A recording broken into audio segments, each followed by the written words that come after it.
What is going on, Casually FC? Welcome to the Casually Chelsea show. Today, maybe we talk about Potter turning it around. Is Mount actually leaving the club?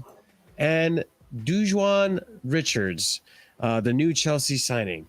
All that and more in today's Casually FC. Make sure you guys, before we go ahead and start, smash that like button, subscribe if you're new, hit the bell notification so you don't miss out on any of our live streams. Check out the links in the description for all of our other content, and be sure to check out our memberships. We have 4 different tiers starting at 99p, and new emojis to come with more memberships that are coming as well. And I'm just going to give a quick shout out to our proper casuals, starting with Surfer, Daniel, Strasburg Steve, OG Turbo Jesus, and Dark. Big up to those guys. Yeah. Our proper casual tier.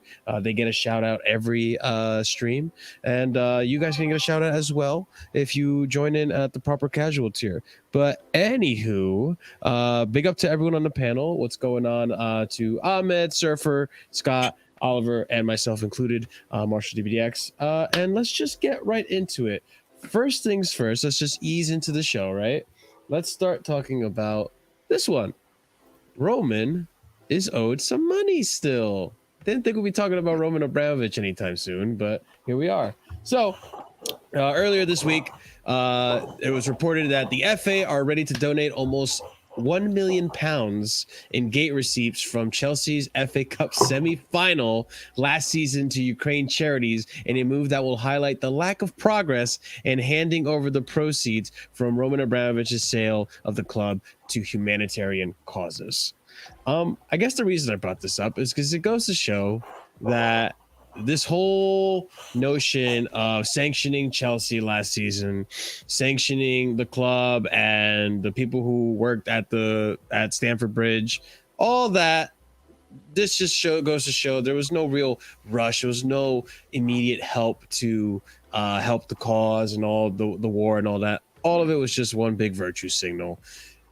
In my opinion, if it was really going towards helping the victims and all that stuff of the Ukraine war and all that, this probably would have been much more accelerated. This probably would have been done a lot sooner. And here we are. They're taking their sweet old time just trying to get them this funding. And there's probably more to it as well. It's probably not just this. But I don't know if you guys had any opinions you wanted to add on that or any refutes. But go ahead. Nothing much. I'm just surprised it's just taken this long, to be honest. I would have thought would have happened a bit more sooner, to be honest. But I just think particularly this, because this is like FA Cup money. So like the governments, the FA is actually getting this money from the ticket sale. So this one should have been a bit more easier to do than that actual, 4.25 money in general. Yeah, and they would have gotten the rest of the money from the actual sale of the club. They would have gotten the actual fee that Bowley's consortium paid, and Roman put that towards these humanitarian causes. So we haven't really heard an update on that aspect of it in terms of the fee that they paid. So hopefully that gets done soon, because there are people out there that need it, and it's been promised to them, so they should get it. Yeah, 100%. But yeah, I figured I touch on that because it was interesting to see this, of all things, pop up now. About a year later. It's kind of crazy how long this process has taken. It's just annoying, especially considering all the trouble it caused and whatnot. But that's that. Like you said, it's virtue signaling, like you said. Yeah, that's what it looks like to me, and I'm sure it looks like that for a lot of other fans. It's not an immediate concern. Yeah, I don't think it, and I don't think a lot of us think that it was ever really about that. I think it was just one big ruse just to look good to the public eye, which I'm sure people have their own political stance on, the UK government, but I'm sure they would agree with that. Let's go ahead and get you guys onto the next topic. A little bit of a fun one before we get into the serious stuff relating to more core Chelsea topics. Willian has some regrets. Let's go ahead and share this Chrome tab that shows you guys a video of what I'm talking about. So Willian did an interview recently And in this interview, this is what he says. Do you wish you'd never left Chelsea when you did? Yeah, I wish I'd never left. Yeah, of course, it's easy to say now something, but yeah, when I stop to think about all the situation, yeah, I say to myself, I wish I never left. But it's life. I'm happy now. I'm at Fulham, so enjoy myself there, and this is life. Why do you think it didn't work at Arsenal? Since you're playing them this weekend, I just think of the way that team plays under Mikel Arteta and think you'd have been perfect, even now. Yeah, they're flying. Yeah. They're flying now, and Why didn't it work for you?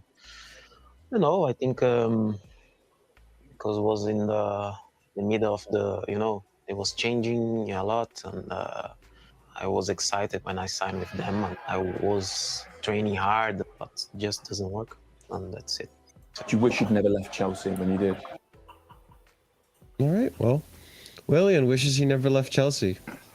And I think now, in hindsight, the fan base kind of wish that he never left either. I mean, I feel like we're okay now, but for a good 3 seasons I there, think speaking for yourself there, mate.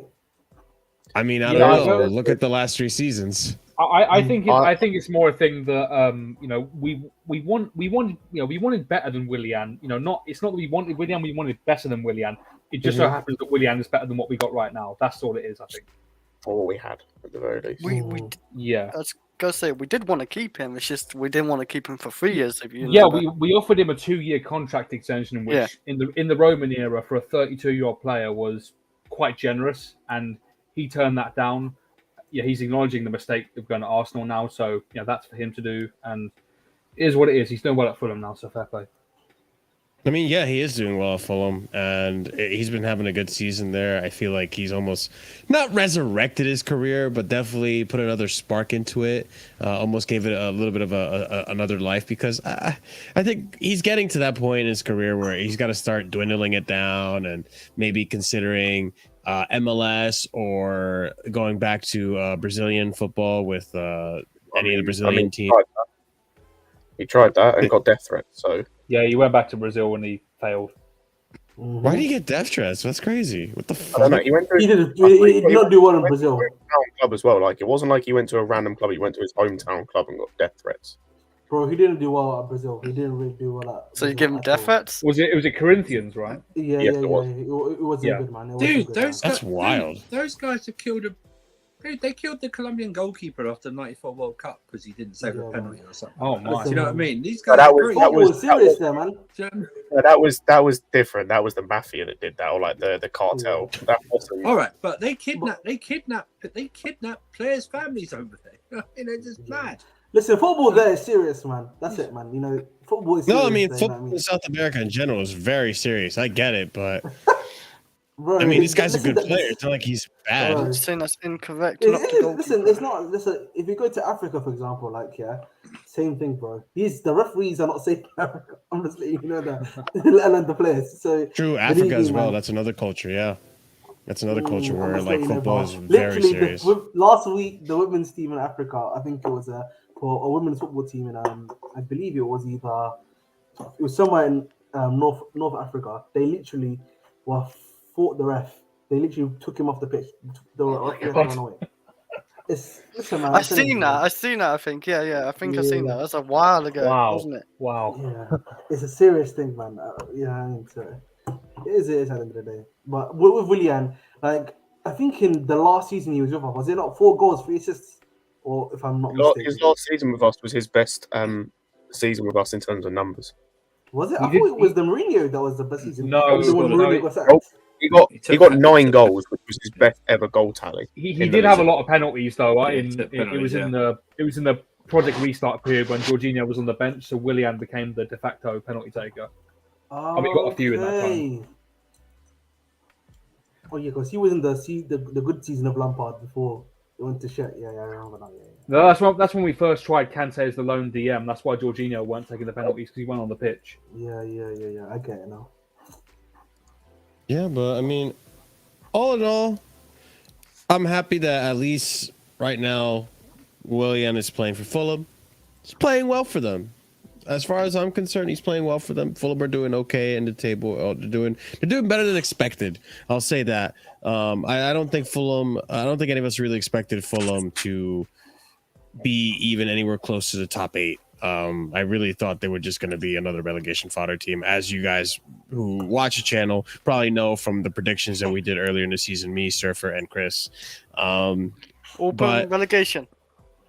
I think I did, or I think one of us, some of us I did. definitely I think most of us did. Yeah, for real. So I mean, look, good on them, and good on Willian too for being a pretty crucial part in that team as well. So he's definitely showing that he's still a good player and still, worth talking about. Marshall. But yes, I love you're gonna do it. I love everyone in the chat for being there, right? Every single one of them, and obviously we have returning people and stuff like that, and maybe new people. But for God's sake, man, smash that like button, man. It's 43 and it's like 13 people. What is this, man? Is this what are we talking about? Is this a Fulham defensive display against Arsenal? What is this, man? Come on. And we're seven subs away from 1,700. Let's go. Let's get that. Let's get to that number. I thought Fulham was gonna bag, and they got their asses kicked. No, they didn't bag. They got bagged. Oh man. Whew. Oh yeah, they didn't try today. When I spoke with you, Chris, I thought they were winning, and that's why I said, winning? Yeah, I was being sarcastic, and you said, what, for real? And I said, yeah. I showed you 2 pictures. This guy really had me going, and I saw the scoreline. I was like, damn it, Chris. I yelled at the top of my lungs to the skies, damn you, Chris. But Marshall, it is what it is. You struggle so much with Chris's sarcasm. You and Chris, both of you guys are very problematic with your sarcasms, to me at least. I'm a caustic motherfucker, dude. It is what it is. Yeah. But yeah, guys, smash that like button. Only 19 likes. You guys could do better, all right? Look, 20. I need you guys to put on a man of the match performance. I'm going to have to start benching some of you, all right? We're going to have to start putting you guys on the bench, renegotiating your contracts. Every single one of you. Oliver is Mount? I mean, what's going on here? Listen, I'm not going to say who is about because I don't want to insult anyone. But anyways, let's go ahead. Let's go ahead. Let's go ahead and continue the show. Let's talk. Listen, I didn't get a chance to do this yesterday, and I want to do it now. I think it's well deserved, and considering all the harassment that's been hurled at this player's direction, I think it's time we give Cucurella his flowers. And here's a little bit of a tweet that made me realize, hey, we you know what? Yeah, you're right. A round of applause for Cucurella. You know what? Yeah, let's just go ahead and do that. Listen, this made me realize it too. And I'm glad to see that the journos are kind of being supportive of him as well. But yeah, Matt Law here was saying, first player to pile in and help Chilwell when he's getting pushed by Wolf, Marc Cucurella. Really good night for him. Could be the start of his healing process with the fans. And I hope it is. I really hope it is, because this player, listen, I don't know who it is. I'm not no names or whatever. Listen, at the end of the day, there's a lot of Chelsea fans that seem to forget that prior to this season, this player was one of the best left backs in the league. Left backs, left wing back, left center back, whatever you want to call it. One of the best in the league. And he impressed many people. He was rumored to go to Man City. Do you think Man City are going to get bums? No, that usually does. Actually, when was the last time Man City got a bum or Grealish? Do you want to say Grealish? Have some shame, man. No, right? He's having a No, we can't be doing that to Grealish. Probably exactly. I got one. Who's a keeper? He's from Bravo. Bravo. He was a bum. Yeah, he was a bum. Yeah. There you go. Oh, it was a while ago. It was under Pep. First season. So, my point being is that these people don't scout and try to recruit bad players. Cucurella is not a bad player. He's having a rough season, and he's picked it up recently. Thanks to maybe Potter, thanks to maybe himself and the discipline to train harder or not give up. But the fans booing him and hurling whatever types of harassment towards him and all that stuff, it's unnecessary. It needs to stop. It's never going to stop because you can't control everyone, but it's just frustrating. So for him to come back and play the way he's playing, be so effective in the last 2 games, I got to give him kudos. I got to give him his flowers. He's doing well, and I hope he continues to do well because I know he's a great player. I don't know if you guys want to add on to that or if I just touched on everything pretty much. I was gonna say, like, if you're watching like a Brighton when he had that really good season, I noticed him playing like a really good job actually left centre back, especially against United. If any recent United game, he did. I thought he did really well, and he even got did he get a header goal? I think he got goals. No, he scored with his left. He got a goal like it was a great goal. It was I yeah. don't know if he was centre back or if that was when he was the game when He was left centre back for sure. I remember he's left I centre think he back was the centre back and he ran up. Yeah. in the back. Yeah, he three. scored like he did a like a half volley, I think, or he. Oh basically- yeah. It was like There's a cross it from was the a left great side, goal. right? Was it from the left side and he hit? Yeah. I think they cut it back to the edge of the box and he just hit it near post. It was a great strike. Yeah, it's the left side, wasn't it? Like, well, yeah. That's what I mean. Yeah. He's the Cucurella's only played half a season, and we're already slating him. It's absolutely ridiculous. Like the patience in his fan base is so fickle sometimes. I gotta say this, man. English language has a penchant for hyperbole at times. I don't think abuse is the appropriate. I mean, they're giving him shit, but abuse. I mean, at least in America, the word abuse is it's a stronger connotation. I just think they're giving him shit. And look, if he plays bad, you're gonna get booed. I mean, that's just the way it goes. If you play good, they'll praise you. Yeah, this fan base in particular, I don't like it. I mean, I'm a part of it, but I've been very on record. I think Scott has been critical of this fan base too. I don't particularly like this fan base. I don't like how fickle it is. I don't like it's awful. And like, dude, just the way the wind blows, it's probably is the worst. It probably is the worst. And I have to say, I mean, I don't appreciate being grouped into it, even though we are by nature of unfortunately. But yeah, the fickle nature, it's so childish. It's so childish. And yet all the time it's this player is great or this player is shit, and that opinion, it switches every week, and it's nauseating and it's exhausting. So the thing is, like, I say abuse very specifically because I'm sure there are people going into Cucurella's DMs and messages and saying all types of racist or xenophobic or whatever type of shit towards him, which is unacceptable. You can't rule it out. And considering this fan base and what they did to Rudiger, you definitely cannot rule it out. 100% you cannot. So that's why I'm saying, like, it's definitely abuse. You know it is, because listen, it's a sport at the end of the day, and you got to remember it's just football. Football is just football, and these people, you got to remind yourself sometimes that these players are humans. Like, I was just cracking jokes in the Discord, which, by the way, if you haven't joined a Discord, join a Discord. Shout out to everyone who is on the Discord. But I was just cracking jokes about, like, how, Kai Havertz and Cucurella are good friends because they're playing Smash together. They're on a Nintendo Switch on the bus, probably playing Super Smash Bros. Like, they're just, at the end of the day, they're young adults. You know what I mean? Like, these guys are just like the rest of us who. I literally got one on my desk right now. Same one.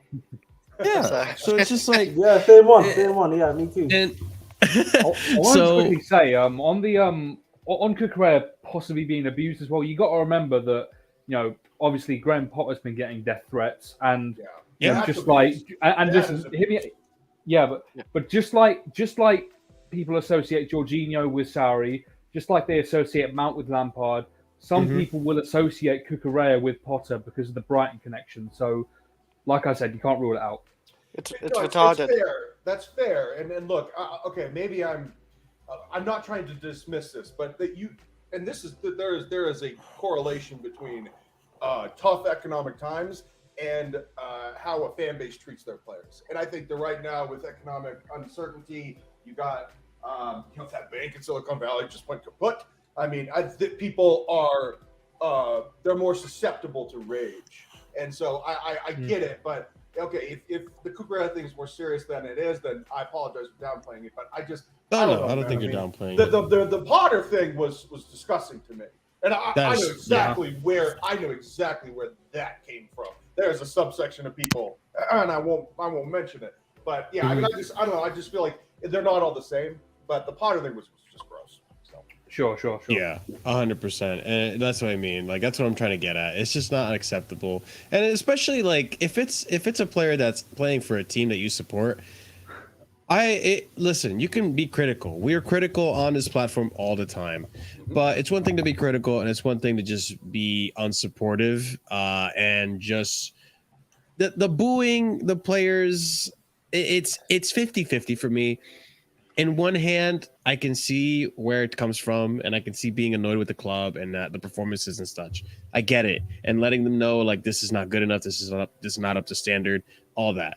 But when it's when there's a player you're booing that you know is going through something personal, you know they need the support of the fans to help them boost their confidence and all that. It just seems counterintuitive sometimes. So there's a time and a place for it. And I just think with Cucurella, it's just been unfair. It's just been unfair. So kudos to him for his recent performances. Kudos to him for keeping his head up. And kudos to him to just continuing on and now being back in the lineup and arguably probably benching Body Shield again and regaining his spot. We don't know what's going to happen with him, but we'll see. Let's go ahead and talk about the next thing. And let's start getting serious about Chelsea now. Let's talk about the latest comments regarding Graham Potter and his stay at Chelsea Football Club. So let's go ahead and pull this up right here. Okay, there we go. So here we got Simon Johnson, The Athletic, reporting. This is earlier in the week, last week technically. The owners gave Potter a 5-year. Listen, man, it's been a week since I've done the show, right? We're recapping the week. All right, buckle up. This is a weekly show. The owners gave Potter a 5-year score. Don't tell him the Dortmund. Did we win Dortmund? What happened versus Dortmund? Did Kai Havertz score a hat trick? What happened? Marshall, you are flustered. The owners gave Potter a 5-year contract, and until recently, it sounded like they were still determined to trust the process, giving him time. But the run of 2 wins over 15 Premier League games over Leeds and the fixture was met with concern in some quarters that constituted significant change. That's one outlet reporting that. Then we have here Miguel Delaney. Not sure how reliable this is, but let's just read it. The Chelsea hierarchy are sticking with Graham Potter and insist he is every bit as much of a long-term investment as the players. The forum has naturally led to discussions about what could happen just in case. If events really tailspin, 2 managers they would consider at least consider are Pochettino and De Zerbi. Find it really odd that it's De Zerbi, but we continue. We have here PYS pretty much saying here a number of Chelsea players. It's Max now. It's Max. It's Max now, mate. Come on, Max. Get it right, please. Get it right, all right, man. fine. This PYS is right there. All right, Max. Like, Andrew. Matt Law reporting a number of Chelsea players are said to have been impressed with Graham Potter's handling of the squad in the last 2 games, in which he gave Mateo Kovacic captaincy, which, to be fair, I've been impressed with that as well. I think Graham Potter's starting to make some decisions that are slowly turning it around for Chelsea, and we'll see where it goes. Another tweet here from Max. Chelsea message to Graham Potter is the results have to continue. Leicester and Everton are important for present and future. CFC plan to be busy in the summer. Up to 4 new players could join and many could leave. This is being reported by Fabrizio Romano. And I believe that's the latest I have in regards to Graham Potter. Listen, I agree with this, and I'm glad that the mentality of the owners is to continue on and continue pushing and aspiring to get better results.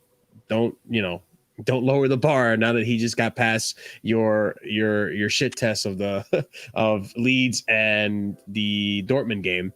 This has to keep going. We have to keep winning. Velv, we hate your club as well. Yeah. So it's all good, man. Yeah, we do hate your club. We do hate your club as well. But yeah, guys, what do you think about, I guess, the owner's recent stance on this? I think it's suited. It has to be. And I'm glad to hear it because I think there's a lot of people doubting where the owners are with Potter and where the standard is with Chelsea. Just got to continue the run, man. Simple as that.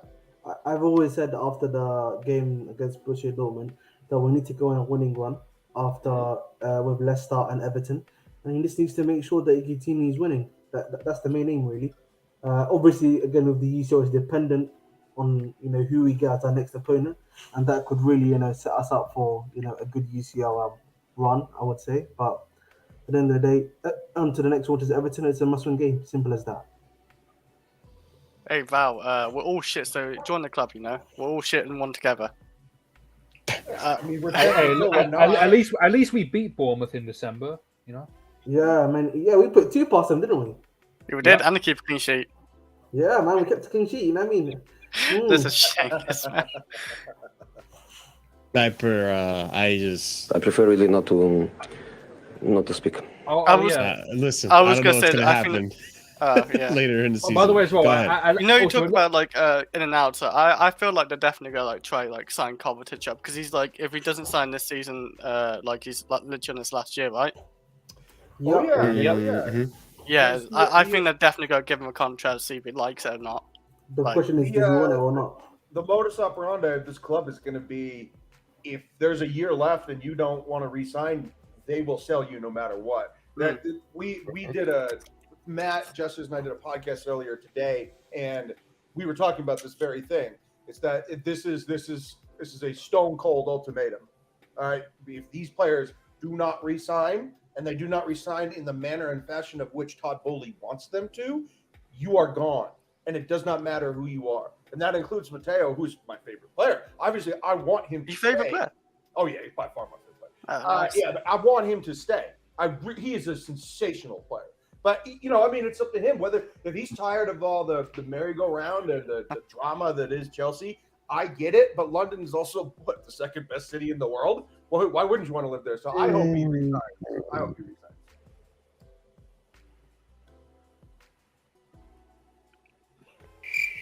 Hello? Sorry, I thought my thing still. I thought someone was gonna speak. I heard someone. I didn't actually hear properly, yeah, because for the record, I made a noise just because, for the record, London is not the second best city in the world. It's quite overrated, to be honest. Oh, Anyway. give me a break. London is awesome, man. Come on. But I would London say is massively overrated. back to the original point. It used to be. Yeah, he needed to win the last two games. He did. He's won this one. Hopefully, he wins Everton, and then we got international football to break our momentum. Thank you very much. But yeah, that's what needed to do. So if you're Potter out, still, it's okay to be Potter out, but you can still praise good performances. So it needed to happen. That's why and I'm it at did happen. pretty much. So We know, Chris.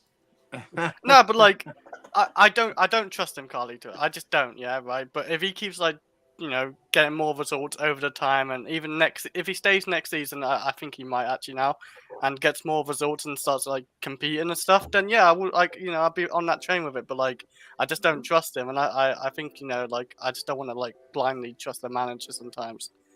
Oh, you shouldn't I think that's blindly fair to trust me. anybody. I mean, no way. But look, if it seems to me like the players like the guy, they like him, and all the reports of, you know, player unrest. Yeah, that's Ziyech, dude. But I don't count Ziyech's opinion because he's kind of a dick. So I mean, like, if he doesn't get along with Potter, I don't care. These other guys like him. I ain't been to London in a while, man. Oh wow, Kyle. I live in London. Hey, man, it's all right. I've never been. London is awesome. You're It's not not missing awesome much. no more. It's not. No, Joe Mark, you've not even missed anything. When's last time You you've don't been, have New Carly? York City, When's so last time it's you've just been? like, yeah. 2012. So like over New 10 York City years. is something better. Yeah, I mean, New York it's City's what we alright. call the pandemic. I mean, I feel like it's just got so much worse over the last like fair few years. No, Fair it's enough. just gone downhill. Like, you should go. Oxford Street is like a shithole right now, man. I can tell you that for sure. All right, boys. So let's. I have some comments that Potter said after the Leicester game that I figured would be interesting for us to look into, considering they're related to the players that you know, we're interested in. I guess I don't know. Let's go ahead and pull this up. So after the Leicester game, Graham Potter on Mykhailo Mudryk. He'll be better. He'll get better and better. He's a young player and hasn't that much experience. So each game he'll get better and better. Mikhailo's attitude is fantastic. I love his approach. I think this is a good perspective to take on Mykhailo Mudryk. I think a lot of people have been expecting a lot from him because of his fee, but I think people also forget this kid hasn't really played football in this whole year, I'm pretty sure, because of the whole you know, war on Ukraine and all that. And Not even just I think I heard on commentary in the last game that either he hasn't or only recently in terms of this season cracked 50 league appearances in total. Yep, I heard that as well. Hey, As of Marshall, why. I've got a He's stalker. I've got a barely stalker. he's barely played like a lot of like a full season, if that makes sense. Yeah, you So, can you tell know, he's he's going to not- be so good, though. Yeah, man. And it's Yeah, you he's could just tell young, the it takes talent time. is there. Oh, he's Yeah. terrifying. He's so fast. Yeah. What'd you say, Imagine Chris? marking. I was gonna say, like, I got a stalker, man. You need to ban him. Who? Val, Huh? he's stalking me.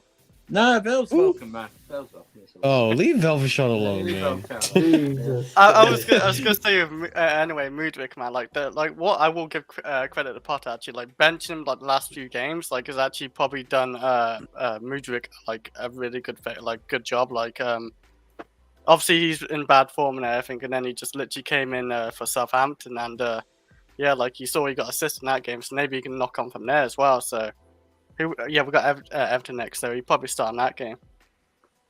Hey, I'm just happy that 007's not a thing anymore, personally. I was never too bothered about that. I was. No, Nah, it but has that to be. It happens. has to be Sancho here now and forever. You know, always Sancho. I think the other thing too is people got to remember these players were brought in to be developed, not to be ready-made, put on the pitch, and good to go. Like they're done. Like they don't have any room for improvement. Like how old is Mudryk? Mudryk is 21, 22, I think. 22, 21, 22. I can't One of remember. those two numbers. I can't remember either. He's He's 22. He's He's 22. 22. Yeah, so he's still young, and like I said, like Scott said, 50 appearances. So it's gonna take some time for one, the gelling to happen, and also two, for the player to be at his best and still develop into the player that he's going to be. Remember, the scouts are getting players that are going to. They look like their trajectory is heading into a direction of being a top-notch player, a potential, in Mudryk's case, potentially a Ballon d'Or winner. We don't know, right? We can't predict the future, but a lot of people who have been critical of this player have touted that. De Zerbi being one of them, and so it takes patience, it takes time. So I'm not in a rush for Mudryk. I'm not pressed about his performances. Another Graham Potter comment that was said after the game was on Kai Havertz as well. So Potter saying Kai Havertz in a really good place throughout the difficult period. He's given everything. When you know you've got Kai's quality, if you do that, things turn around for you. That's what it's done for him. It's reward for his hard work. I was I was curious as to what you guys thought about the comments in regards to his hard work. I will say, when it comes to Potter and Kai, I feel like there is, for lack of a better term, a bond or a trust being built between the both of them, because despite the bad performances in the Premier League, he still persisted with Kai. He still believed in Kai.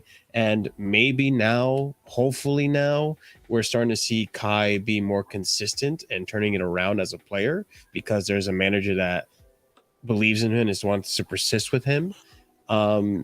But on the other hand, I mean, I've said it here multiple times. I feel like Kai Havertz needs to be benched multiple times, and Potter has persisted with him. So I don't know. What do you guys feel about this relationship between Potter and Kai?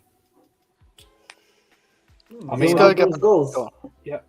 As long as it brings goals and gets us to win games, that's all that I really care about, to be honest. Simple as that. Yeah, Do like you think he's merited being rewarded for his hard work, though, Kai Havertz? Like this comment here says. Listen, This is we've what it's had the done for March him. Madness 2022. We've had March Madness 2021. This is March Madness currently 2023. So we'll see what happens. Let's relax. Marshall, there's no secret that I love this player. I think he's very unique. I like unique, different, atypical players. Mateo Kovacic is another one. Zlatan was one. I loved Zlatan for a very long time. And Kai is atypical. He's not like Harry Kane, where you look at Harry Kane and you say, that is a great striker, that is a great player. I've seen this before. Kai, he's a different type of player. And for some people, they can't get a real accurate read on him. But I like him. I like how versatile he is. I like how kind of awkward he is, because it's difficult to mark him. Now, Andrew and I do not share the same opinion about Kai, but I'm happy that he's playing well, and I know that he's going to stay. And despite what everybody wants, they want to sell him, I don't think that's even remotely happening. So Let's just see if he can be consistent. Mate. You know what I mean? That's the Go on, just, go on, Scott, you go. just on a side note, that's the one and only time you're ever going to hear Kai Havertz and Ibrahimovic be mentioned in the same sentence. I thought it was a good point. No. Listen, I will say this. I don't agree on the hard work thing because, I think that should just be. I don't like praising peak footballers for hard work. That should be a given when they're on the pitch. Has he justified? Wait, what was it? Are you saying has he justified his starting spot, or was he justified what Graham Potter's done? What are you asking? I think I think. Do you think he's worked hard enough to be rewarded? Do you think Potter's saying that is justified? I think Potter's saying that because that's what all managers do. They don't really call out their players and things like that. But I will say this: the last couple of games, yes. The 20 previous, no. But what I'm saying, I'm just saying, I think he's one of these players that will benefit from this system change the most.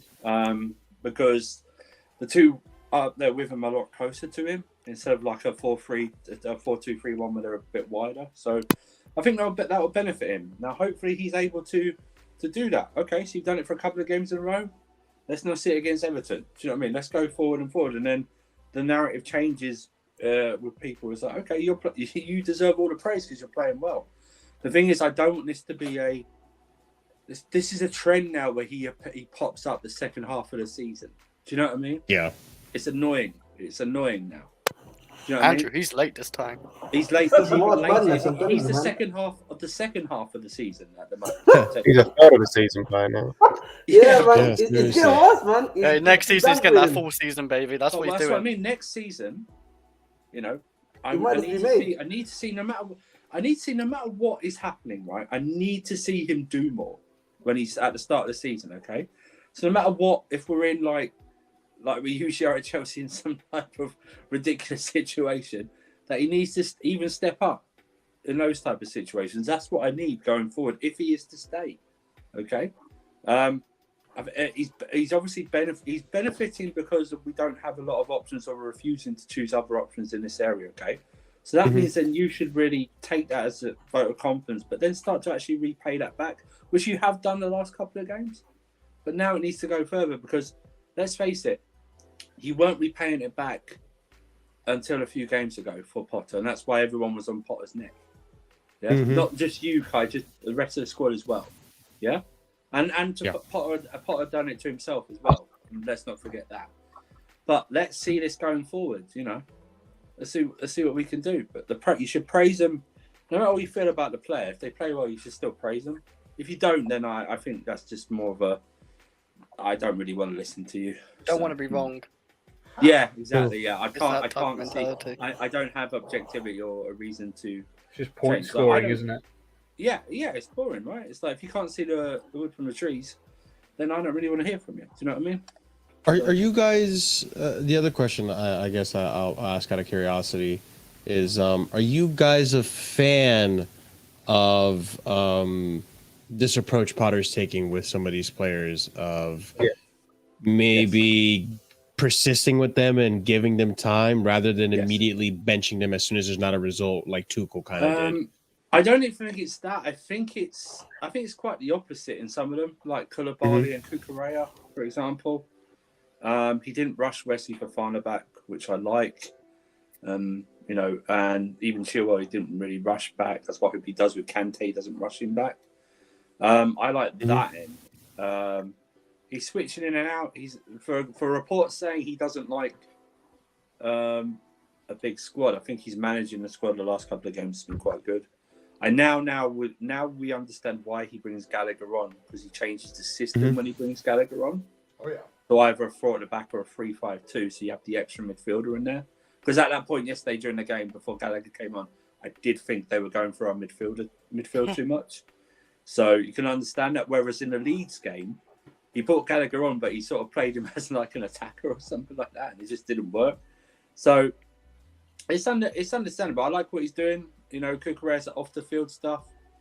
he tried to play him through it, but then I think he sort of went, okay, I can't play you through it.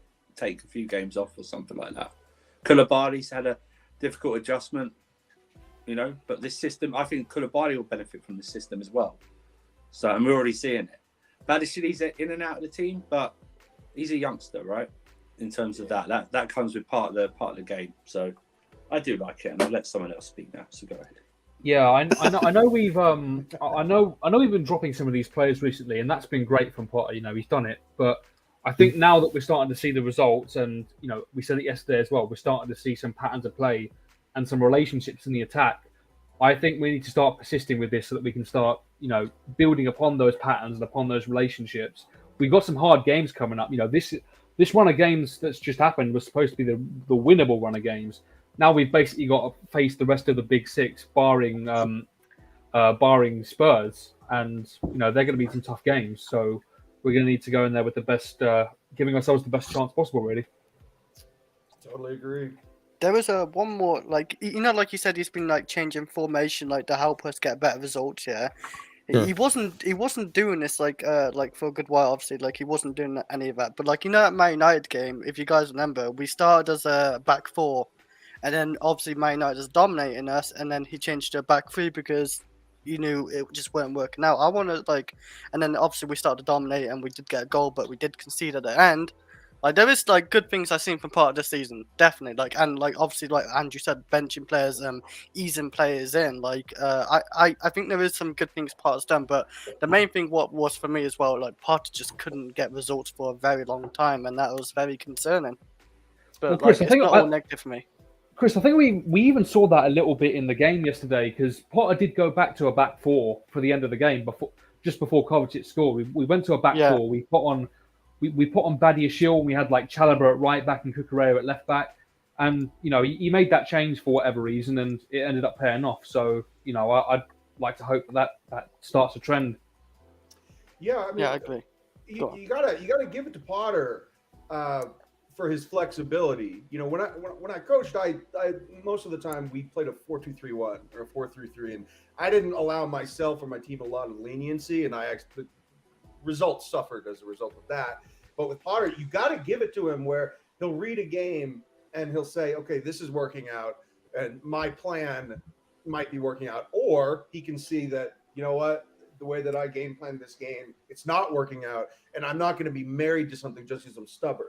So I like that he allows himself flexibility to tinker and change things that he didn't foresee.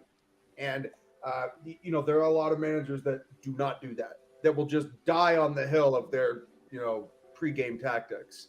But with Potter, he allows himself to maybe fail and then tinker and then ultimately succeed. And you got to give the man some credit for his flexibility, because not everyone's like that. Mourinho was not flexible. Thomas Tuchel, not really flexible. This guy, very flexible. Yeah, true. I mean, we saw towards the end of Thomas Tuchel's tenure, he, despite being figured out, he kept persisting with that back three. Oh, yeah. Yeah, that was not a good time. But at the end of the day... What we reverted to back? What have we reverted to back? Back three? You mean back two? Pardon? No, back three? He was persisting back three. What are you talking about? Pardon? We are playing back. Yeah, that's what we reverted back to. No, we have. Yeah, that's what I'm saying. We reverted back to a back three. No, you said, what if we revert back to a back three? No, I said, what if we reverted back to? He's asking a question. You missed it. I asked Marshall a question. What have we reverted back to? Maybe I said it wrong, but a little bit. What have you reverted back to, man? What have you reverted back to? No, we reverted back to... and with Tuchel still, we were still top five, by the way. What's happening? I don't even know. That was a fumble on words. What have we become? What have we become? So anyway, it's almost like the formation wasn't the problem in the first place, but yeah. Yeah. So on the topic of the of Havertz, well, let's continue on with that as we actually transition into talking about the Chelsea contracts and the new structure that's going on and how it's affecting our players. So let's go ahead and pop this up. So to start things off, Chelsea's newly reconstructed recruitment team are well aware that Kai Havertz is not an ideal number 9, and a lack of time was the primary barrier to the club pursuing a true striker in an incredibly busy January transfer window.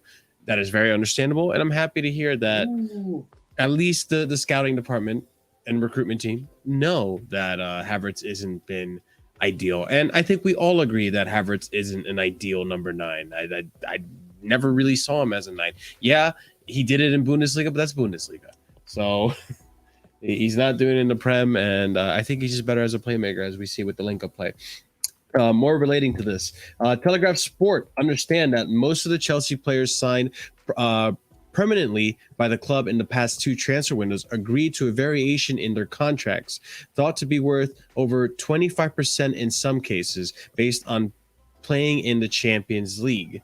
So I believe, if I've read that correctly, a good 25% of the contract and incentives is something to do with playing in the Champions League with the new contracts. Did I understand that correctly, ladies and gents? Probably a salary cut of 25% if they don't make it. I think Man United players had it, or some Man United players had it in there. It was also reported a while ago. I can't remember when exactly, but it was reported a while ago. Yeah. Well, Here, I mean, it just means you the got weight- to sing for your supper. Okay, I mean that's just the way it is. In order to get paid well, you got to play well. I think it shouldn't be that way. That's what they said at the start. They want an incentive-based contract. Yeah. That's what it is. It should be no surprise to these players and the fans going into the season that we're restructuring the way that we're spending money, because, to be fair, we were throwing away a lot of money under the Roman regime. We really were. We were paying contracts out Marshall, until these players went on a free. Go ahead, Winter Surfer. I know you said you had to go. So I just want to say, before I do go, keep smashing those like buttons, okay? But it helps with the algorithm as well, the video. Hope we don't play any videos that take the other video down, but that's all good. And also, I'll do my best. We are 3 subs away from 1,700, so I double dare you. I double dare you if you haven't subscribed to subscribe right now. I don't think you got the guts to subscribe.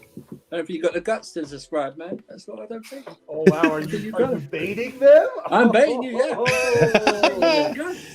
Let's go. Give a round of applause to Surfer. Surfer walking out on fire. There we go. Go ahead. Big up Surfer. Big up Surfer. Let's go.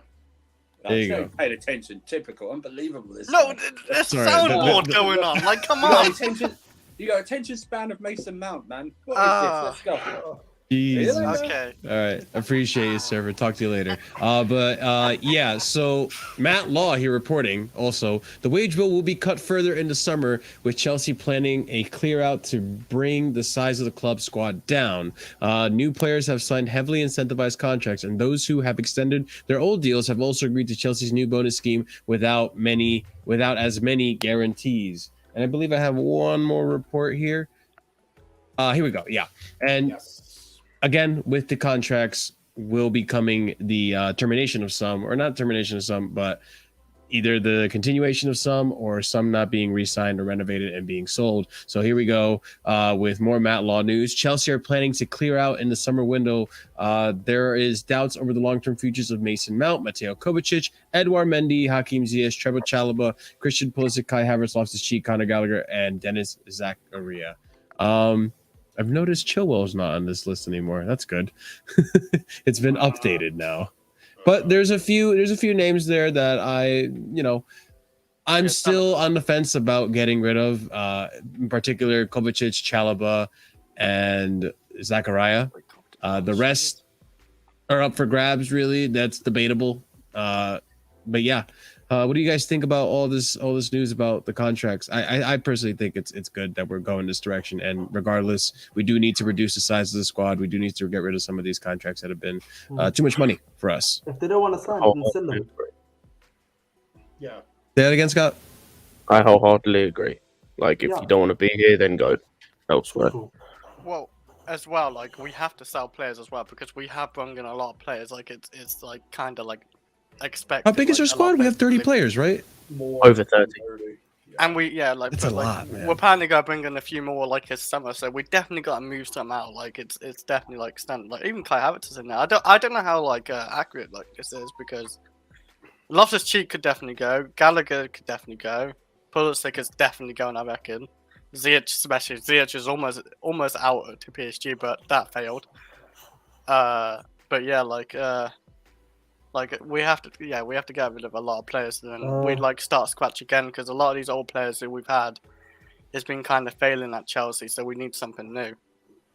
My stance here on Gallagher being sold has changed a bit because of Ruben Loftus-Cheek. Because I don't know if the club is going to re-sign Ruben Loftus-Cheek, and they probably won't. So, and he's only got 1 year left on his contract. So, if we let go of Ruben Loftus-Cheek, and then you obviously, if the Mason Mount rumors are also true that he's going to go, and then the possibility of Kovacic going as well, you're probably going to have to keep, I think, Gallagher beyond this season. Because then you're going to have to replace more than one midfielder. You're going to have to replace, what, 2 midfielders in that case, at the very least? 1-8, 1, and 1, like, multi-positional midfielder as well. So I'm not sure if the club is going to buy more than 2 midfielders in that case. Because you already need 1 midfielder already, and then you're losing another 2 midfielders as well. So... there's a link to one particular player that I love, is one of my favorite players, and it's Frankie de Jong.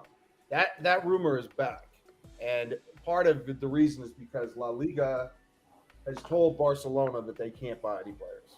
Now, Barcelona has also just been hit with an allegation of 17 years of referee tampering, so they are in a shit storm right now. And they have no money. Their wage bill is way too high, and they have to sell players. And the most expensive player will probably be Frankie de Jong, and that's why we're linked with him again. I would love Frankie de Jong on this team, and if we're going to lose a player like Conte or, God forbid, a player like Kovacic, then we absolutely need to bring someone in that is starter quality, and he is. As for Ruben, guys, I don't know, man. I don't know. I think that's a mistake. If we let Ruben go, I think that is a mistake. I think he is a very interesting player who could do a lot of different things. Like, look at him playing wingback; he's devastating. I think when Gustus comes in, though, that's his way out for the like problem. that. The problem, Carlito, is that problem, Carlito, that I have here is if you have Gusto coming in, the right back positions, you've got 2 guys there now. Yeah. You, in the midfield, and if you look at the midfield situation, you bring another midfielder. You can. Kovacic might leave, and he's on 150k a week with 1 year remaining. He's probably going to want to sign for a similar amount, and I don't think the club is willing to give. And Ahmed, are you assuming that the Kante contract's going to get done as well, right? Yeah, that's what I'm saying to you. If the Kante contract is done as well, then I don't see a place for Ruben Loftus-Cheek in that case. The Gusto thing kind of got me there, Ahmed. You may be that's right. What I was thinking. Gustus. That's what I'm saying to you. That's why I think Ruben Loftus-Cheek is very likely that he leaves, and also isn't he like a homegrown talent as well? So so that's automatic profit for the club as well. Fair enough. Yeah, that is fair I think it's time to go. In all fairness, Carlito, he's been here for like a lot of years. You don't think what? You think he should be staying? The difference between Ruben and some other players, like especially like Ruben and Gallagher, for example, is A, Gallagher you can get more money from. B, I think Ruben is like happier to like be in and around the squad and not be playing that much because he's just going to be here. And so like, and I think technically he's better as well. I agree on that one. On the football and whatnot. See, I'd prefer to keep him. But that's the thing, like, and it was kind of mentioned, like, because I keep seeing people talking about, oh, we need to get rid of these players, this player, this player, this player. And so many of the people I see on that list are either English or homegrown or both. And people need to understand that we just can't get rid of every English player. We have quotas to meet. Like, we have rules to adhere to. We need at least 8 homegrown in the squad. And for every one less we have than 8, we lose a spot in our squad. That is such a stupid rule, by the way. That is so stupid. Well, it's to promote the national team. It is the English. It makes complete sense. It's the exact. It's this very similar thing to what they do in like Japan and China, where they can only have like 3 foreign players.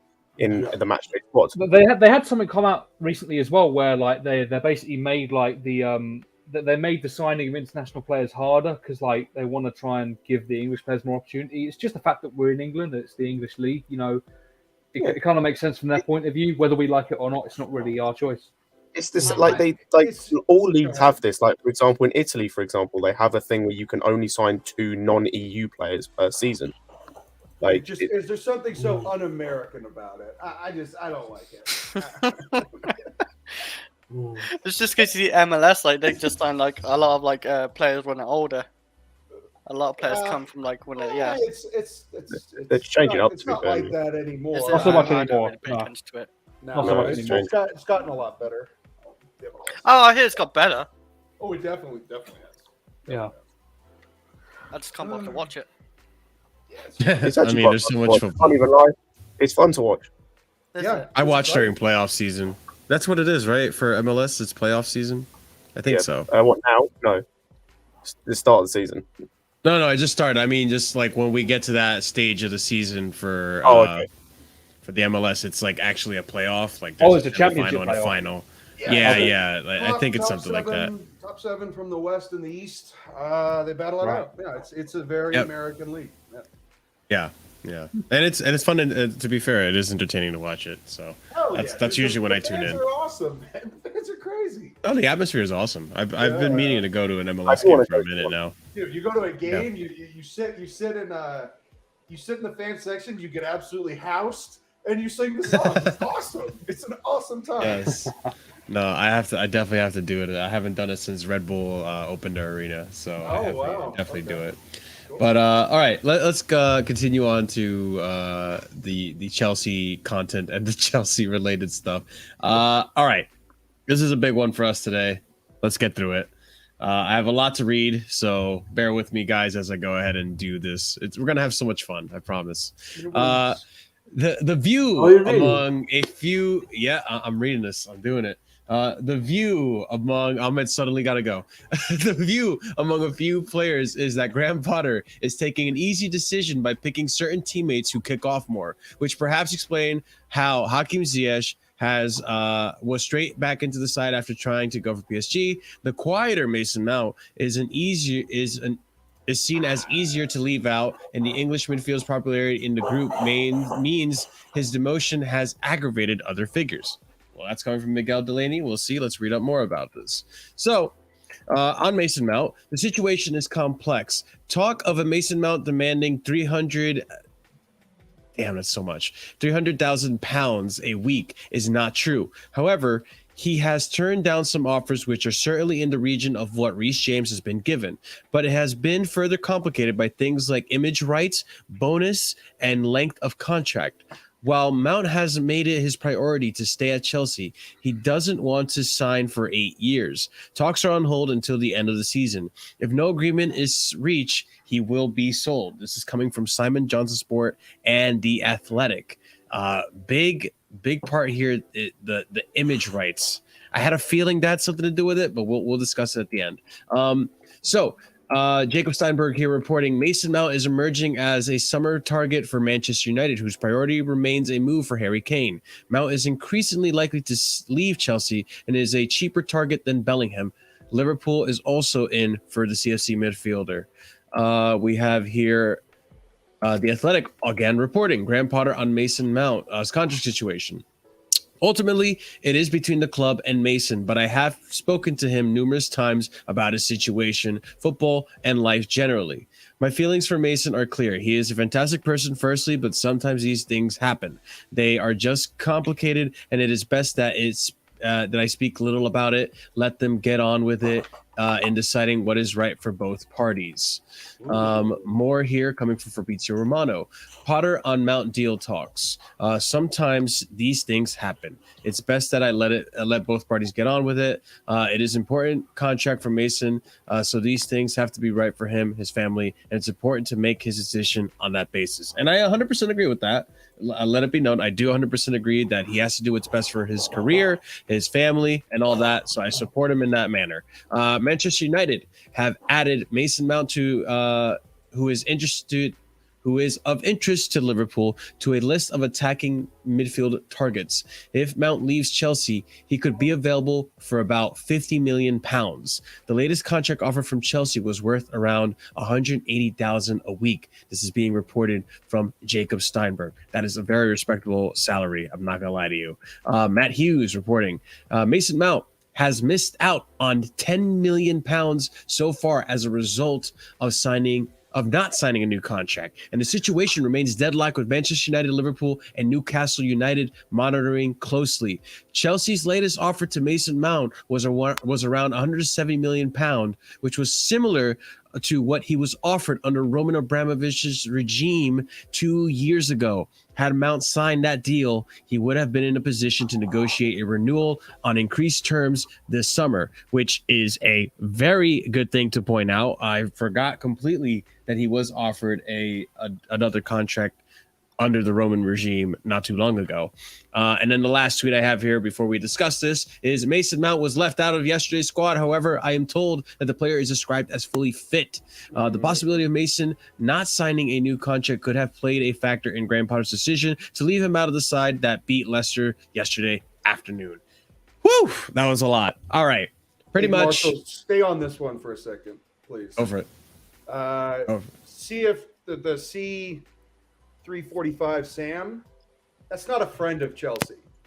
Sam is not a friend of this club.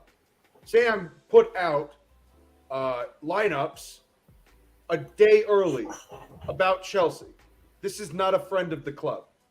You need to be very wary when you read shit that he puts out, because this is a shit stirrer. This is a pot stirrer. This guy puts out stuff that is anti-Chelsea sentiment. But it was true though. But it was true. Fair. Well, I don't know how he would have gotten this information.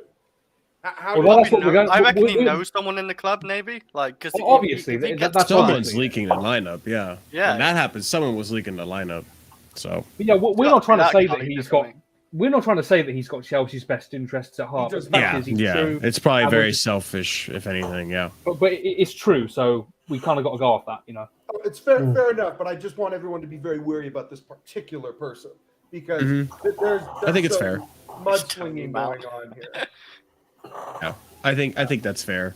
But yeah, listen, there's a lot of stuff coming out about Mount and all these teams interested. Listen, at the end of the day, Mount's not a bad player, and at the end of the day, listen, I get Mason Mount has to do what's best for his career and his family and all that. I get it, but this narrative that's being sold by certain fan bases I'm not gonna keep touting it and saying it, but you guys know what I'm talking about. That he is proper Chelsea and he loves the club and he do nothing but play for Chelsea. You're seeing multiple reports now saying that this guy, and no, it's not the brown envelopes, okay? These are the same guys you rely on for other news as well, okay? You can't just have it both ways. But these guys are reporting that he doesn't want a long-term contract, which, fine, I get it. It's not, I don't think it's Mason Mount's fault that fan bases are coming out and saying, oh, he loves the club, he plays for Chelsea, he knows Chelsea, he gets it. It's not Mount's fault that these fans are putting that narrative, at least I don't think it's Mount's fault, he's putting that narrative out there. Yeah, they're putting words into his mouth pretty much. But I get it. He has to look out for his career, and if it's not with Chelsea, he wants to see the rest of the world. He wants to see if maybe he can. I don't know. I'm not saying he's of the caliber, but maybe he wants to see if he can get to Real Madrid or Barcelona levels. Who knows? Who knows what he's aspiring to? You know, I'm just saying. Look, I'm not here to determine what Mount should aspire to and what dreams he should have. Obviously, he's entitled to that, but like maybe he wants to have a chance to go abroad and try that stuff, then that's all on him. You know what I mean? I get it. So I'm not gonna rag on him. Man. I'm not gonna rag on him. I'm not gonna rag on him for not wanting to stay here for the long term. But yeah, go ahead, Ahmed. So I think of the Mount situation.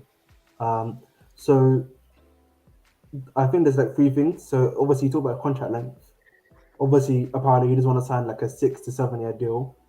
The other thing is apparently the club have not offered him anywhere near what they offered Reece James. So they've only offered him 180k a week.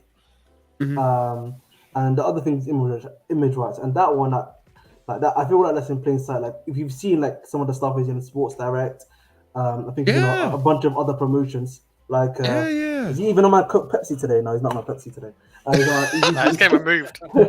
No, but obviously he's usually on like the Pepsi kind of thing. Yeah, I've seen it a few times. So I think for me, I can understand maybe the haggling on the image rights as well, but the money thing, yeah, I think obviously it does play a part in that. You know, if they're offering Reece James 250k a week and they're offering you 180k a week, obviously as a player, you know, you're not gonna like that, right?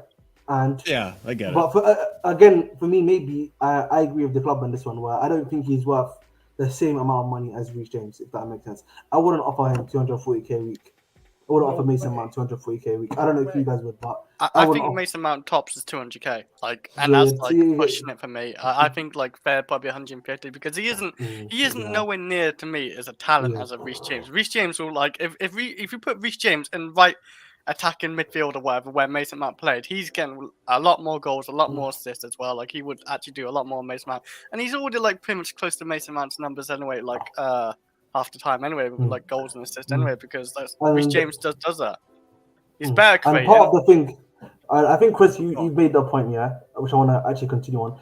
If you look at last season, and again we've seen this season, he's declined, and you know, especially when you're in a contract talk here, you want to be able to at least have that performance to back you, where you can at least have some leverage against the club. For example, say, look, look at me, I'm giving goals, I'm giving assists to the club. You know, I can, you know, you can justify that value for yourself. I'm not saying obviously that the club should like, you know, obviously falter to that, but usually whenever you're a player, whatever sports you play, the contract season is when you're meant to be really playing like the best you can, and it's not playing the best you can.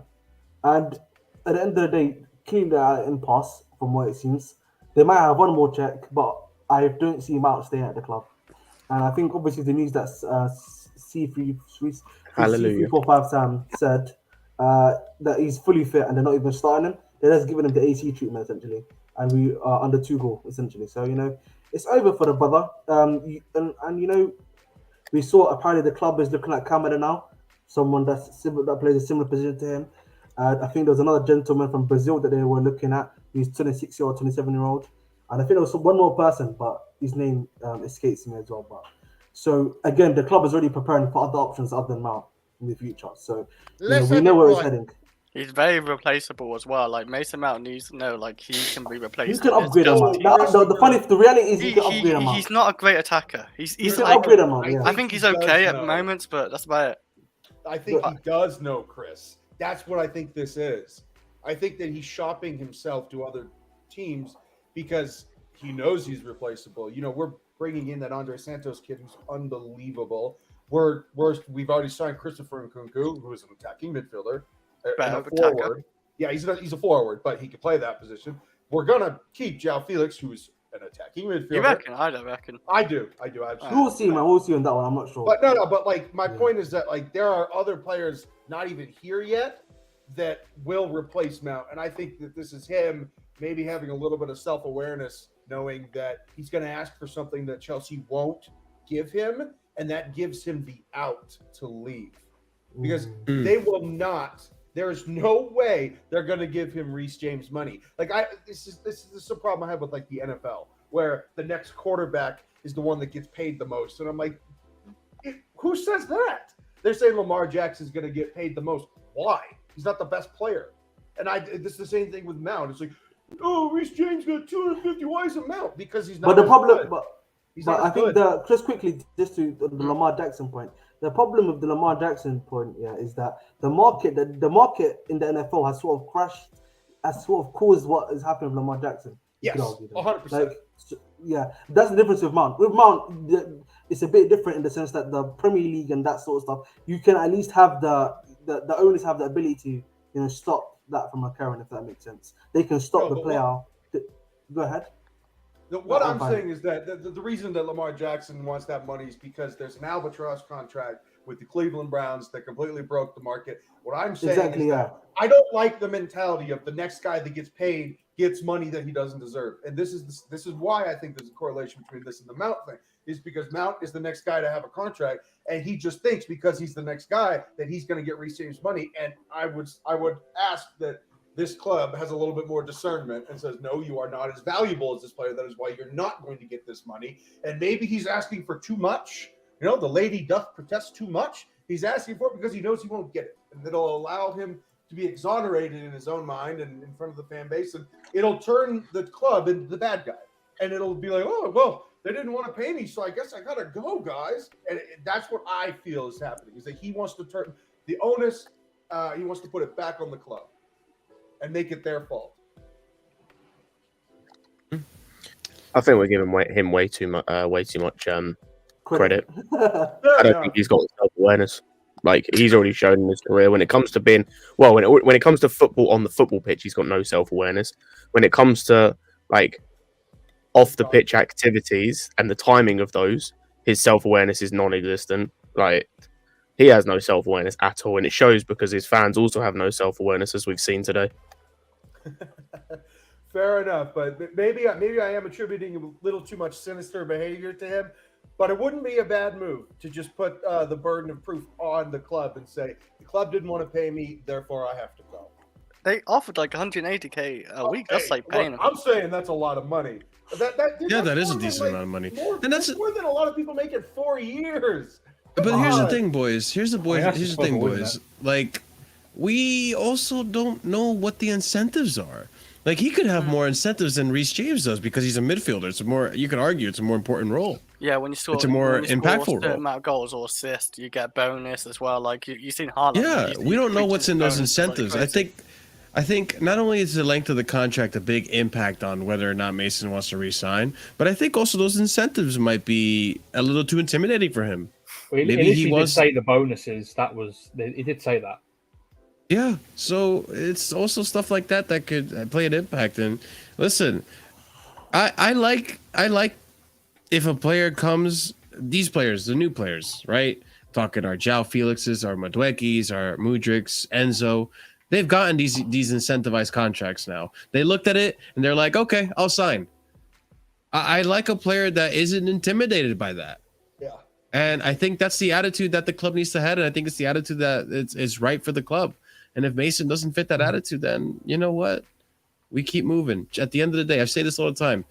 Chelsea is still going to be Chelsea, whether or not Mason Mount leaves the club or stays. We've sold better players than him. We have sold better players than him and are still here. We will sell better players than him and we'll still be here. And we'll still win trophies. Like the this day, season, we'll win the championship. The day he leaves this team will be a glorious day. Yeah, because we might lose some fans too, which is great. Let's have it right. Yeah, let's have it right. Part of it, is that, a player, like in general in life, you need to know what you're worth in it, man. And sometimes if you do too much, then, you're only killing yourself, man. You're only killing yourself. But I hope this is like a very sobering and awakening experience for the Mount stands, because at the end of the day too, like I think a lot of them still think that this guy really just wants nothing but to stay at Chelsea. And you're seeing like continuous reports consistently saying issues are the incentives, the issues are the length of the contract. Listen, there was no issue signing James and Chalobah onto extensions. There's no issue signing Broja to an extension, even though Broja was almost on his way out in the summer. You guys remember that? Yeah, Broja was almost about to leave in the summer, and he had, once there was a contract offer for him, he almost quickly, without a thought, signed another contract. And now we have the new players that, despite maybe not having Champions League next season, seeing the form of the club, because at the end of the day, too, let's put some respect on these players. These players aren't stupid. They know what's happening in the Premier League. They know what's happening in the Bundesliga. They know what's happening with these teams and the clubs and the drama and all that. They're aware, And still, these players sign. Still, these players get these incentives. Look at Enzo, for example. Enzo's the biggest one. Like Enzo. He could have chosen all these clubs want Enzo. Real Madrid, every club wants Enzo. But he chose Chelsea. He looked at those incentives. He saw the contract. He's like, you know what? Chelsea, I'm going to do it. I'll play for Chelsea. Marshall, at the end of the day, it just goes to show that, these great players, it shows how much they believe in the project or the process or whatever you want to say. And that's what we need to keep at this club. We need to keep people that are 100% committed to that, and anyone else can fall to the wayside for all I care. I was gonna say, is Mason Mount's agent his dad? Yes. Yeah. This awfully sounds familiar to you. You remember Rabiot, his agent's his mum, right? Yeah, I believe so. Yes. Yeah, they believe that she had a better contract, right? And everything at PSG, I heard, as I remember. Like this, awfully sounds like the same situation where Rabiot's mother thinks oh, he's worth more than this, and now Mason. Rabiot's mum is a whole nother. But then probably I reckon obviously his agent is obviously speaking through maybe emotions as well. Thinking Mason Mount, he helped you win Champions League in 2021, thinking about stuff like that, but not now. So maybe you need agents who are not actual family, and I was gonna say this is why you don't mix. This is why you don't mix family with. Yep. All of this, everyone that does it is dumb. I agree. Yeah, I agree. Marshall, one thing, if Rabiot is available this summer, I would absolutely take him. Shit, I know you would. I know you would, Carlito. He's such a bad boy. He's such a bad boy. That's what we're gonna have him as a bad boy. He's very bad. He's terrible. Hey, that final performance in the World Cup, you know what? Very good, but I don't rate him. He's a very good player. But no, I want to say this one thing about the Mount reports. It was the first one. I think it was Miguel Delaney. You said. Miguel Delaney said that this sounds like a load of crap.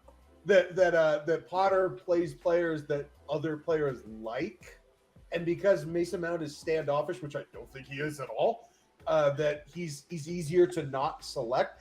That is so much editorializing by that journalist. I think it was the other. Carlito, it was the other way around. I think it was the other way around.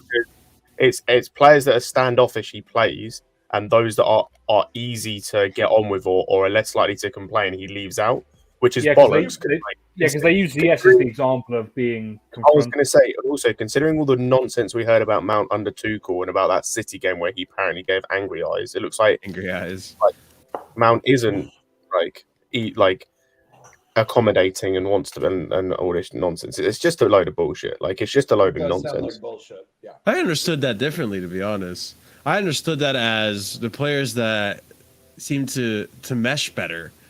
He plays Ziyech. He seems to get along with most of the squad, and then the quieter ones like Mount, which I thought was weird too because I feel like Mount's not quiet. Mount's pretty vocal. It's about who's going to make a fuss over the situation and who's going to be vocal about it. Yeah, it is what it is. But go ahead, Chris. I was gonna say, talk about Mason Mount, heading out of Chelsea. I got that funny feeling actually. They're gonna join Newcastle. He's gonna join Newcastle. Could be. Let him join No, yeah. I think it's definitely better. Play for the Geordies, let him play for the Toon Army. He looks good in black and white. He doesn't look good in blue. I'll tell you that much. Yeah, I can see it. I really can. Him in that black and white kit and everything, him playing, just running around and just doing hard work at Newcastle. Yeah, I can see it. Chris, let's just go do this right now. Give us Bruno Gomes. We'll do a play. I would snap your left arm for that, man. This is the problem having him in DM. Now, this is the problem I have with some of these links, though, because you say Newcastle there, and I believe one of the tweets as well referenced Manchester United. Who does he bench in either team?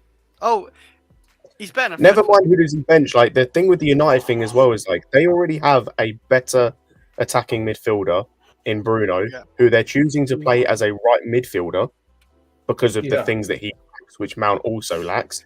Then they've got Eriksen, who's better. They've already got better players. And even Newcastle, where is he going to play? Where does he fit in their best midfield? Does he displace Willock? Because Willock's doing great at the moment. Definitely doesn't bench Guimaraes. And Eddie Howe loves Joe Linton, and he's playing really well. So who does he bench?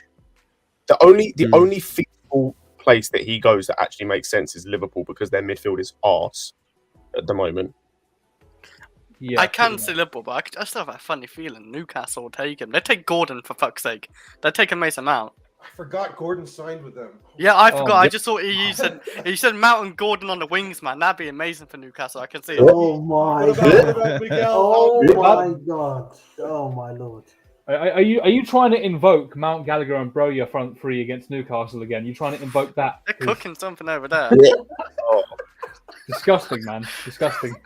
I don't want to eat that meal, bro. I don't want to eat what they're cooking, but I think I should preface this by saying, and I know Scott's not going to agree with me, but I do think there is a good player in Mason Mount. I just don't think it's going to be for Chelsea. I don't think his heart's in it anymore. I think he's just as fed up with the toxicity as we are as fans. And I think he just wants to leave Chelsea, to be honest.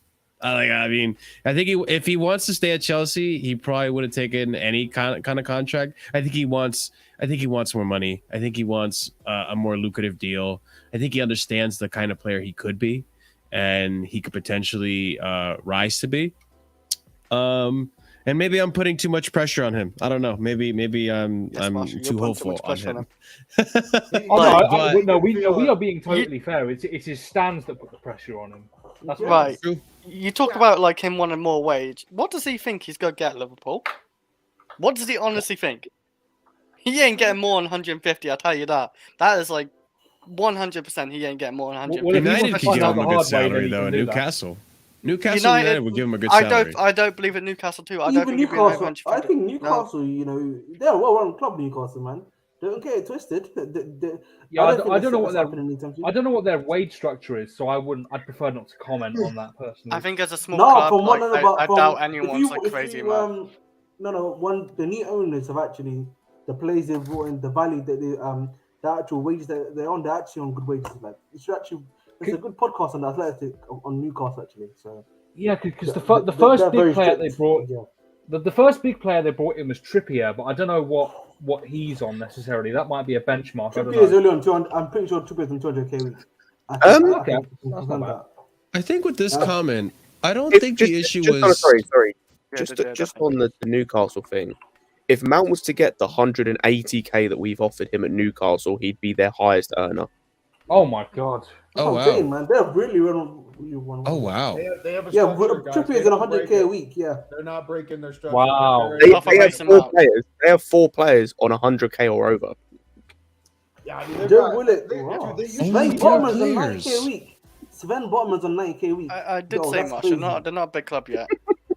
Sven Botman's on 90k a week. No way. Their top four earners are Trippier, Target for some reason, Isak and Guimaraes.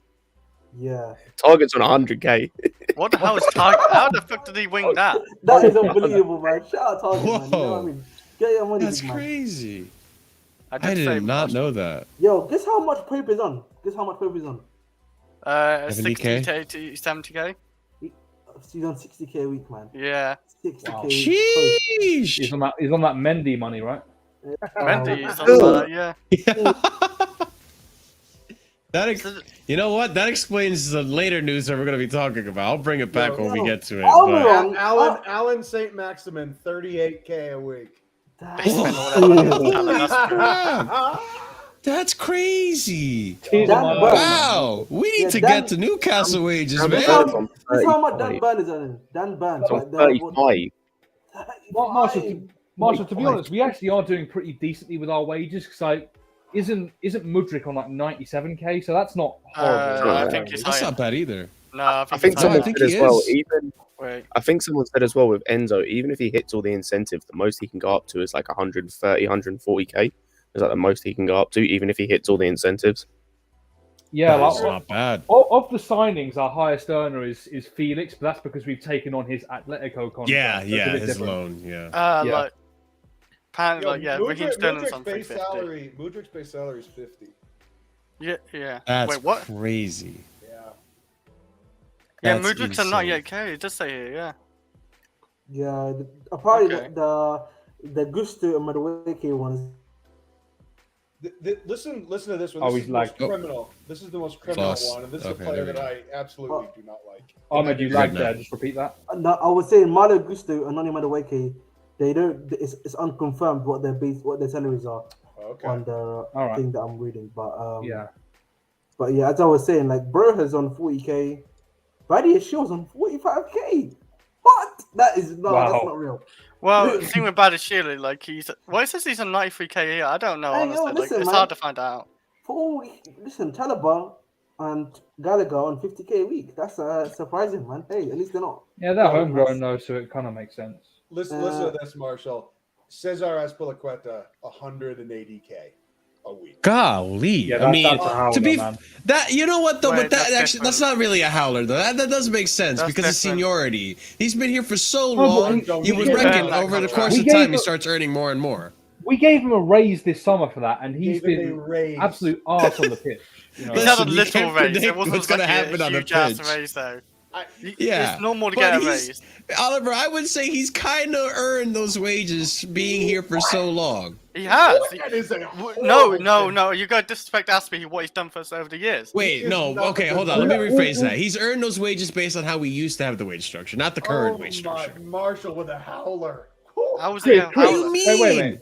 Wait, Chris, I'm not disrespecting Aspie, but I hate I am. sentiment contracts. I No, hate but them. Wait, hold on. No, Hey, but you're like gonna, you're gonna, Chris- hey, Oliver, you're gonna hate this Kante contract, then, my friend. You're yeah, like I do. 300+K. I hate the idea of it. I hate it. I'd rather buy Zakaria than extend Kante. But hold on, like surely, like you must see it this way as well. Like you work for a company for X amount of time. Over the course of time, you should be getting more money depending, And like now he's about to for retire. your No, work. no, Like, yeah, no, You have but to be cool though. you have to be good at your job. Yeah. No, but like yeah, we and know, I would say okay, up until we this know he's- season, Aspie's been pretty good. No, last season he was horrible as well. It's horrible. Yeah, that's the point. Yeah. He was 50-50. I'll give Alright, you that. what No, he was 2021? I don't think he's bad in 2021. I'm not gonna lie to you. He was washed under Sarri's season. Like he was nearly washed under Sarri. I think like- on the Champions I League think season that we just won with Marshall, Tuchel, it was all right. No, I thought it was Marshall, fine you're a then, smart but the season after, I wasn't a fan. Marshall, No, you're the a last smart two guy, seasons. But you're saying you want to pay for past performances like the legacy Kobe Bryant deal that he got when he Not past performances, but if you're gonna be at the club for a while, I don't think. Like I don't think Ashby should be at the same wages that he was when he started at the club. You know what you're versus doing? where he is You now. know, well, 1 second. But do you know what you're doing right now? You know that with Mark Cuban, yeah? He did the same thing for like one player. That's what you're doing right now for Aspie. It's not what you one do. player though. It happens to a lot, like the Kante No, as well. but you're Like, given basically he's given Aspie like a legacy, like 1 year, final year, like deal contract where he gets. this paid. is his last year, That's by what the he way. did. No, Like, but I'm not he's- saying for the good. final year. But I'm just Oh, saying, no, like no, him being at not. 180 now shouldn't be I surprising. think it is. We gave him We- a 2 we've- years. I thought. We gave him No, 2 but I years think we'll there. go sell him though, Scott. I think we'll go Tra- sell him. transfer for mark- a year Sell left. him for what? Transfer 50 mark bucks? says Oh, like probably like 10 mil, maybe if we're lucky. Transfer Come mark says on. that Aspie's contract is out in Be real, 2025. lads. Be real, lads. Be real, lads. No, I don't Be know. real. I think we can I get 10 think mil. that's respectable. We're going to Yeah. get half That's a mil just- and a carton of cigarettes. Ah, for here him. we go. Disrespect, man. We need to be real here, guys. We need to be real, man. It's nothing. Respect Aspie, man. can- Are I like will one of our not- greatest Bro, legends. You bite We that could barely tongue. I get will 5 not million out of respect Our best, Barcelona. our best ever fullback. Hold that. No, Chris, No, I he's do not. respect him. I don't No, want it he's to not. get worse. Though. No, He- no, no, no, no, no, no, no, no, Ah, no. he's Chris, second I best. can't agree. No, I was about to say I'm gonna say maybe second even best No, for me. no. He's better than Debatably no, third for best. me, he's Ben Ivanovic. Like he's our best ever goal, Yeah, getting cool, assistant cool, goals. cool. You said fullback, my friend. You said cool. You Yeah, said yeah, no, fullback. actually, yeah. I was chatting shit. You Ashley forgot Cole's about my- Ashley Cole. Ashley Cole, I was chatting shit at that point. But like, Unbelievable. You But- thought you but could slide to me, in there. yeah, I was just chatting shit. But like, I think Aspie's actually goes down as our like He second best just fullback. committed a Twitter faux pas. Just trying to slide that in without anybody noticing. You really think you get away with that one, man? No, but like, Unbelievable. what was? Does anyone know what Aspie's wages was before this new contract? It was 150. He got a 30k 150. raise. Yeah. Okay, fine. That's a little much, but even at 150, I think that's perfectly understandable considering No, but he's he- been at the club since 2011. No, that's Oh. fine. He signed that shows. contract in 2018. Yeah. So that was just after he had his best seasons as a right centre back. for Yeah, Conte. Under Conte, yeah. So he was at a high level back then, and it's deteriorated ever since. Simple as. Up and downs, yeah, I agree. I I was agree. gonna say, The his player last- we're seeing now. His last competent season that I can remember was Sarri's season, and even then, there were times where he was getting caught out unnecessarily. I thought under Tuchel still like he was alright. Like Yeah, the I first agree. season when he came in. The first season of Tuchel. Second Yeah, season of Tuchel is debatable. Yeah, you kind of start seeing more, but like, I would see like 35, 34. 32. He's old enough. He's 33 right now. His He's legs are 33 right gone. now. I just honestly hope we move him on next season because like he we can't keep keeping him. He should be either coaching staff. Should either be joining the coaching staff, doing a little under 20, under 5. He could be with the mentality coach. Yeah, Hudson-Odoi on 120k a week.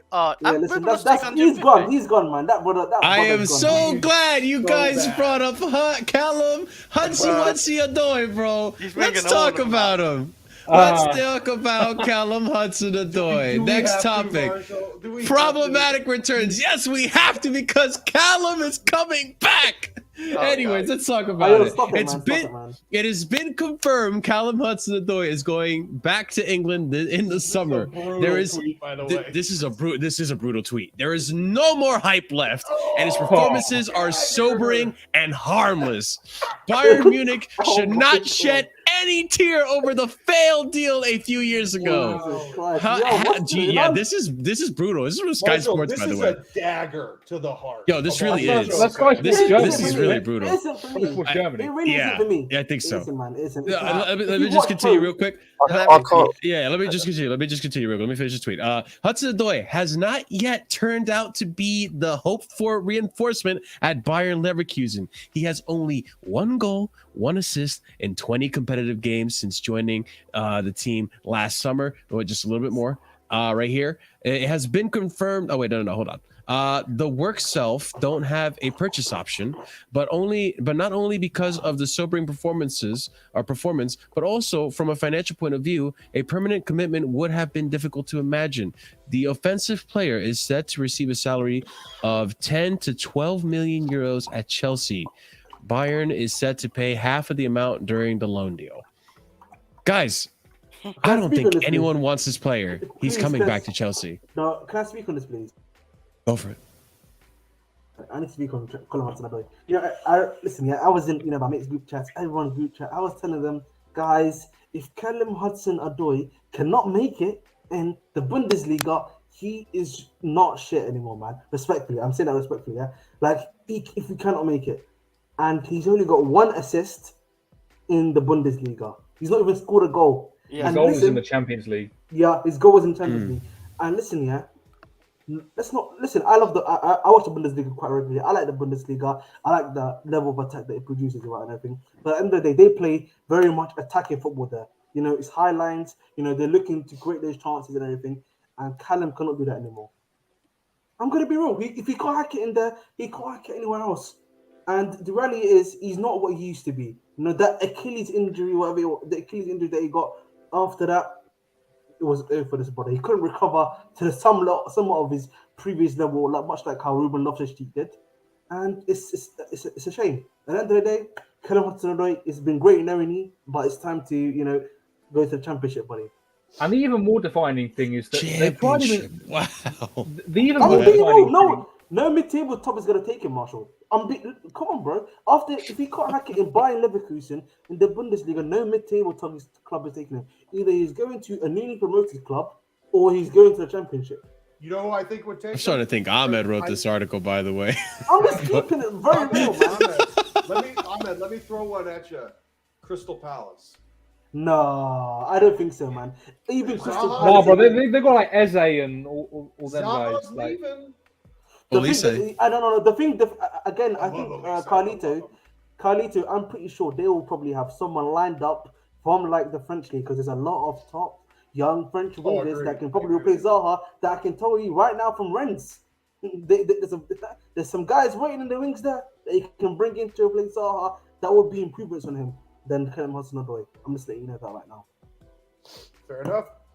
I just wanted to say the even more defining thing about this is that not only has it not worked, but he's been tried in different positions in Leverkusen as well. They tried him on the left, they tried him on the right, they even tried him as a central attacking midfielder, as a number 10. In the 10 role. And it just has not clicked. So at this point, what more can you do? Not a lot from the surface, as it seems. They've even changed managers, guys. They've changed managers. Yeah, they got Xabi Alonso now, don't they? You guys remember that scene in Entourage where Ari Gold takes his paintball gun and goes to Terrence's office and whoever he shoots is fired. I feel like Christian Pavel's going to take a paintball gun, walk into Cobham, and just start shooting paintballs at players that he's going to sell. Like, That's a lot of paintball. Yeah, the clear out is going to be unbelievable, guys. Yeah, but the thing is, like, do you guys remember last season's clear out? Like, we were surprised about how many players we managed to get out. This is going to be even more ridiculous than last season. But the thing is, like, last season in the summer, I feel like we didn't really sell many players, but we did terminate quite a few contracts, didn't we? Yeah, we sold Werner. Werner was the big one we sold, but we loaned out Lukaku. We terminated Alonso. We terminated Barkley. No, we didn't terminate Alonso. We sold Alonso. We sold him. We terminated him. Oh, you sure? No, we terminated him, and then we terminated him. Then we paid 10 million for Aubameyang. That was the deal. Oh, Barcelona didn't pay a penny. Cheapskate. I mean, I'm glad you That's why I got terminated. I'm glad you brought that up about the Lukaku loan, because another player we got to talk about. He's coming back, yes. That he's also coming back is Romelu Lukaku, Scott's favorite player. Chelsea are not yet sure whether Inter Milan will agree to take Romelu Lukaku on loan for a second season. That was okay. Let me continue. And then another piece of news here is Graham Potter and Romelu Lukaku back in July. I think that those are discussions and conversation will be made at the end of the season. Lukaku wants to stay at Inter as priority. Club CEO Morata has confirmed. Can I say something? Go ahead, Chris. Go ahead. I was going to say, yeah, if we loan him back out to Inter, this is like the biggest heist from Inter ever. Like, they sold us basically Lukaku. Yeah, we basically got him for a loan, for a season. Now they just got him back for like what, 2-3 years again? There's something going on at Inter where, if you read through the tea leaves, I think Antonio Conte's coming back. I think they're going to fire their manager. And I think that they're going to rehire Antonio Conte. If Antonio Conte I did not even think about that. Wow. Goes back to Inter, they will absolutely what a terrible decision. They will absolutely keep His has been pretty good, though. I personally cannot see Conte going back there. He left in the first place because they had no money and they had to sell her. Yeah, no, they sold 2 of his players. Conte's too emotional, man. He's too emotional. That whole league has no money. Yeah, Carlito, they financially, the Chinese guys need to sell the club. So they don't have enough money. So it's not just this, though. It's the whole league doesn't have any money. I know, but I'm talking specifically about that in this case. And anyway, Lukaku coming back can be a blessing in disguise, because Atletico are looking for a striker. And we want Felix. They can just give them Lukaku. Football Insider says Inter Milan are considering appointing Antonio Conte as a coach for a second time as they prepare to sack Inzaghi. This is from Transfer News Live, Football Insider. Okay, don't shoot the messenger. I'm just saying. Fair enough, man. Fair enough, yeah. And if he goes back, dude, Lukaku is his guy. He's obviously going to stay. I don't think he's going to even I don't know. Do you see this face right now? Is it bad that I can tell this guy is overweight just from this picture? No, he is not going to be able to recognize him when he comes back. Okay. Look at his face. His face is all puffy. He's not as lean as he was. He's clinging for dear life, man. He's 103 kg right now. Yeah, he's a big guy. He looks like he's playing for the MLS. Yeah. He may as well go there. He may as well go there because no one else can take him in Europe. He's not bulky. He's a defensive lineman, man. He's a defensive lineman right now, man. I'm telling you, man. He's a D-liner, man. I can tell you, bro. Listen, Lukaku, after the shit you said about Chelsea, you could take some fat shaming, man. You need to fucking lose some weight, bro. Fucking A, man. I don't know if he's actually fat, though. Like, I just think he's just... You can't tell from his face? You want me to put a side-to-side picture for you, Chris? He's got a big head, all right? He's just got a big head. That's what it is. Even if you don't want to look at pictures, there were reports that he did come back to Inter overweight, and they had to put him back on his old diet scheme that he had when he was originally there, when Conte first got his hands on him. Didn't you say someone say it's like 103 kg still? No, that was recent. That was, they said he can't play because of this, but the reports were when he came back he was overweight and they had to put him back on his old diet scheme that got him back into shape under Conte. You know what though? To be fair, Ike, this is a good point. Post 2022 World Cup rejection. He could have been stress eating from that World Cup elimination because that was very. I don't very blame him. I embarrassing. don't blame him. I don't blame him either. Like I'm sure a lot of those players after that World Cup were heads down. Yeah, Hazard probably joining in. Lukaku was arguably the biggest clown coming out of that World Cup with those 4 misses against Croatia. My word, bro. And then breaking I will never forget that cameo. That is just karma, man. That's just karma, bro. I will never forget that cameo. That was just crazy. Nobody should be feeling bad for this guy. I'm sorry, but he dug his own grave, man. I don't feel I don't feel bad. And again, I don't want him back at the club. I don't want Callum Hudson-Odoi back at the club. But at the same time, you need people. I don't think you've got anything to worry about. You've got nothing to worry about. Like, yeah, man. Like the guys that are coming back, they're only like they're coming back because they're only because their clubs don't want to keep them effectively. But like you can find a market for them. Like as bad as they're playing, like Callum Hudson-Odoi, for example, you can find a market for him because like there is still a player there in terms of for some teams to use, and there is enough of a player there that for some teams to take a gamble on. Right. It's just about finding the right team. Like there's a bunch of Premier League teams, I guarantee, who would take them. Like there's probably other teams, like foreign teams, who would take him. Like considering when we got rid of him to Bayer Leverkusen, like he was barely playing, right? And when he wasn't exactly putting in good performances, and we still got that loan to Leverkusen.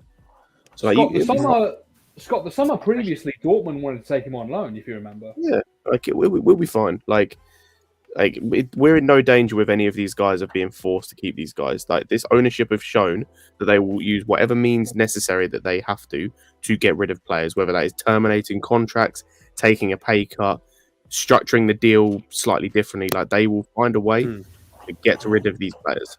We have nothing to worry about. Yeah, man. Listen, at the end of the day, man. Bye, Callum Hudson-Odoi, the fake 1B1B, man. Hey, you know what I think about Callum Hudson-Odoi? Like, since he's not good enough for the German league, maybe the Dutch league might.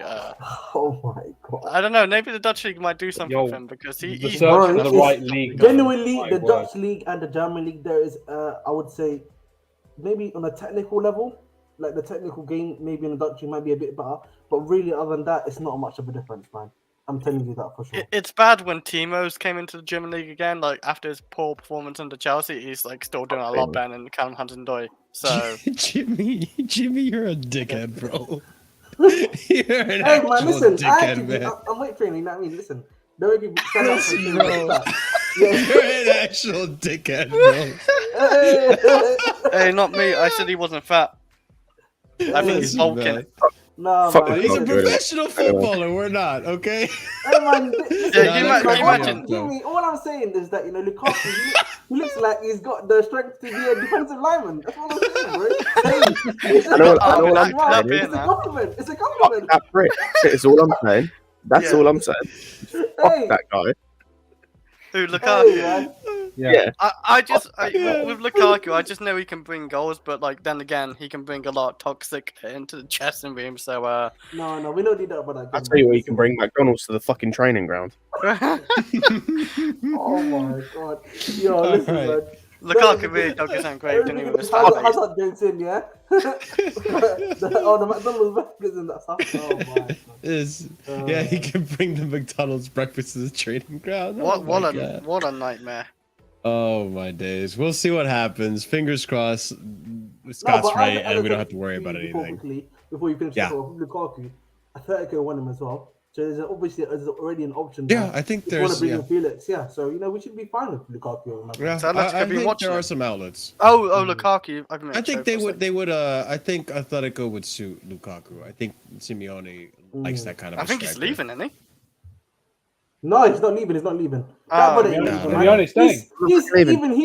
Listen, we can cuss out Atletico. We can cuss out João Felix's contract, but his contract is the real Defo contract. He gets paid 10 million a year. Highest paid manager in the world. Yeah, he's definitely contract. He's a good manager. He's a good manager. Yo, that guy's gonna die at Atletico Madrid. He's getting another manager until he passes away. He's a massive legend. He's won them trophies. He's won them league titles. He's done okay in Champions League. His kids have got a big wage. His That's kids, crazy, man. They've got money for the future generations, man. Yeah, The no, amount of I money don't he's blame getting. it. But all right, we got a few more topics before we end the show. There's a By the few way, more. everyone, 63 of you watching, make sure you're smashing that like button. We're 2 more subscribers away from that 1,700 goal. Come on and get us there. That's a big milestone for us. So yeah, guys, help us get there. We really do appreciate it. But on to the next topic. Ben Chilwell to City. Let's see what this is about. So here we got. Listen, I don't blame him. He's a good fullback. But anyway, sources within the club have told The Athletic that there is a genuine interest from Manchester City in signing Ben Chilwell, and it cannot be ruled out. Chilwell is happy and settled in London. Listen, they didn't get Cucurella, so there's definitely an interest for a left back right there for Man City. I can definitely see this being real. I don't think he's leaving either. I think actually, I genuinely think I'm going to sound like a certain fan base, but I genuinely think Chilwell is happy with Chelsea. I think ever since we've done this thing of Cucurella at LCB in the back three, and you've got Matson coming back, I think like the left back situation is kind of sorted for you for at least the next year.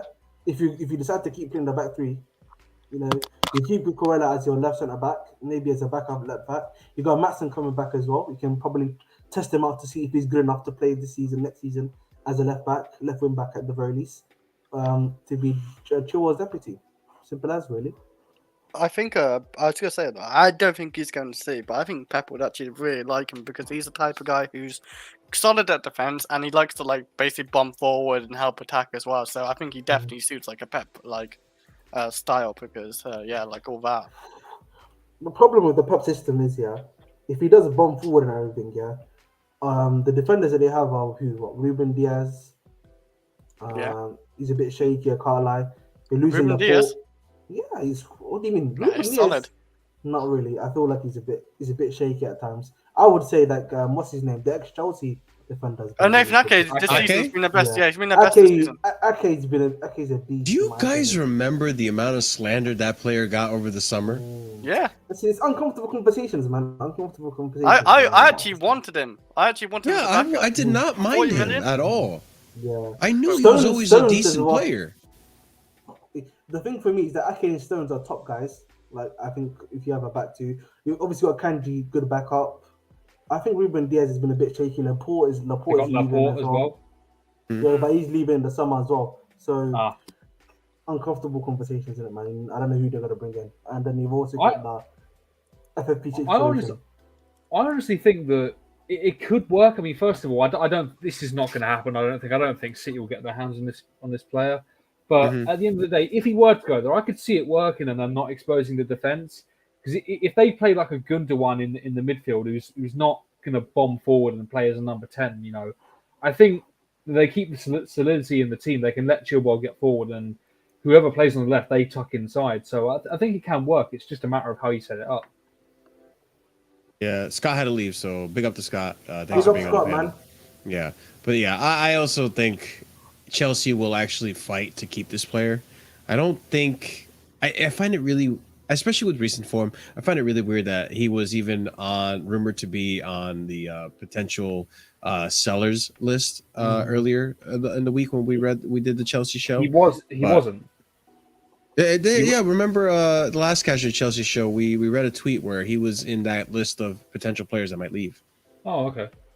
Yeah, so I was weirded out by that. I think me and Ahmed spoke about it. We were weirded out by that because it was like, of all the players, we agree with everything but Chilwell. I don't think Chilwell merited.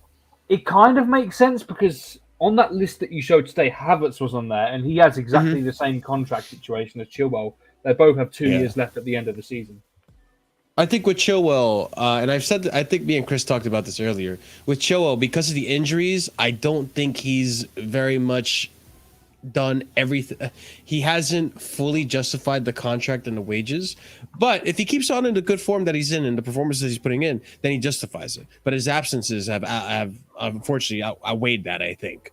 because of the hamstring injury and the knee injury last season. But we'll see. I believe in Chilwell. I think he's a very good player, and I think he will succeed, and I think he will stay at Chelsea, and I hope he does.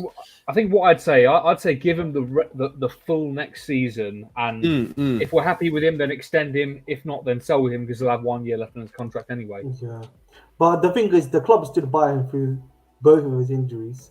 Yeah, I feel like I hope they hope he replays the club as well, because they've sort of because of what they've done. And I think that's more likely, Well, he's a great player, so he's from what he's shown, he's definitely worth sticking by based on that. Yep. 100%. So on to the next topic I wanted to bring up was the recent rumors on João Felix. Now, I don't know if he's leaving, but I also don't know if he's staying. So here we got Simon Johnson and The Athletic reporting Chelsea are still looking into ways of making João Felix loan into a permanent deal. He will obviously not come cheap, and Chelsea are also facing a strong possibility of not being in Champions League next season. He is clearly enjoying life at Stamford Bridge and seems open to the idea of playing for Chelsea beyond this campaign. I'm all for, as of right now, I think I'm all for keeping João Felix. It has to be at a reasonable price. And it also has to be if he wants to stay here, right? He wants to stay too. He wants out. Does he want to stay or does he want to not go back to Atletico? That's the other thing. The I think he wants Champions League football as well. He wants to stay out of Atletico Madrid. We know that for sure. And he's been obviously making these nice comments saying, I like Chelsea. I want to stay at Chelsea. But that little nonsense and stuff. So, obviously, we want this to happen. Yeah. He's another good attacking option to have at the end of the day. And he's a good player. So, I think for me, what you want to do, I said again, Lukaku might be pivotal on this deal. Where you say Lukaku plus cash. Lukaku plus cash. Sure. Lukaku's probably worth what, 40 million? Probably not. If that. Maybe I think if you're being realistic, probably he's worth 30 million. And then you might play damn. We bought this man for Mason Mount is worth more than Lukaku now. I'm going to keep it real, man. 30 million plus what 50? Marshall, he is more worth it because Lukaku's washed now. He's past his prime. Like Mount hasn't hit his prime fucking yet. minnows, bro. That's what that is, man.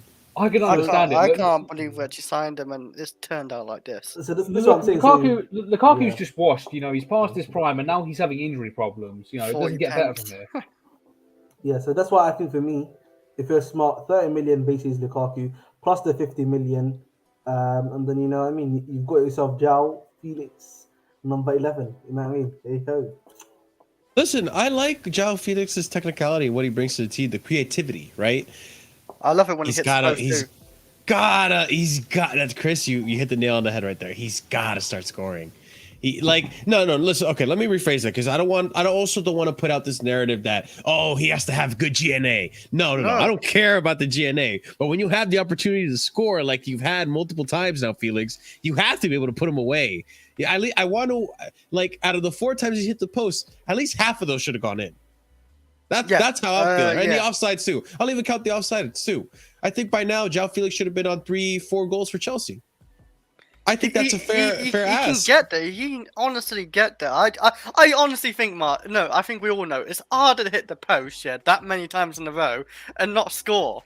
Like the net is that big. The post is this big. The net is like, you know what I'm saying? When he hit the post in Leicester, he just couldn't believe it. He said, "I hit it again.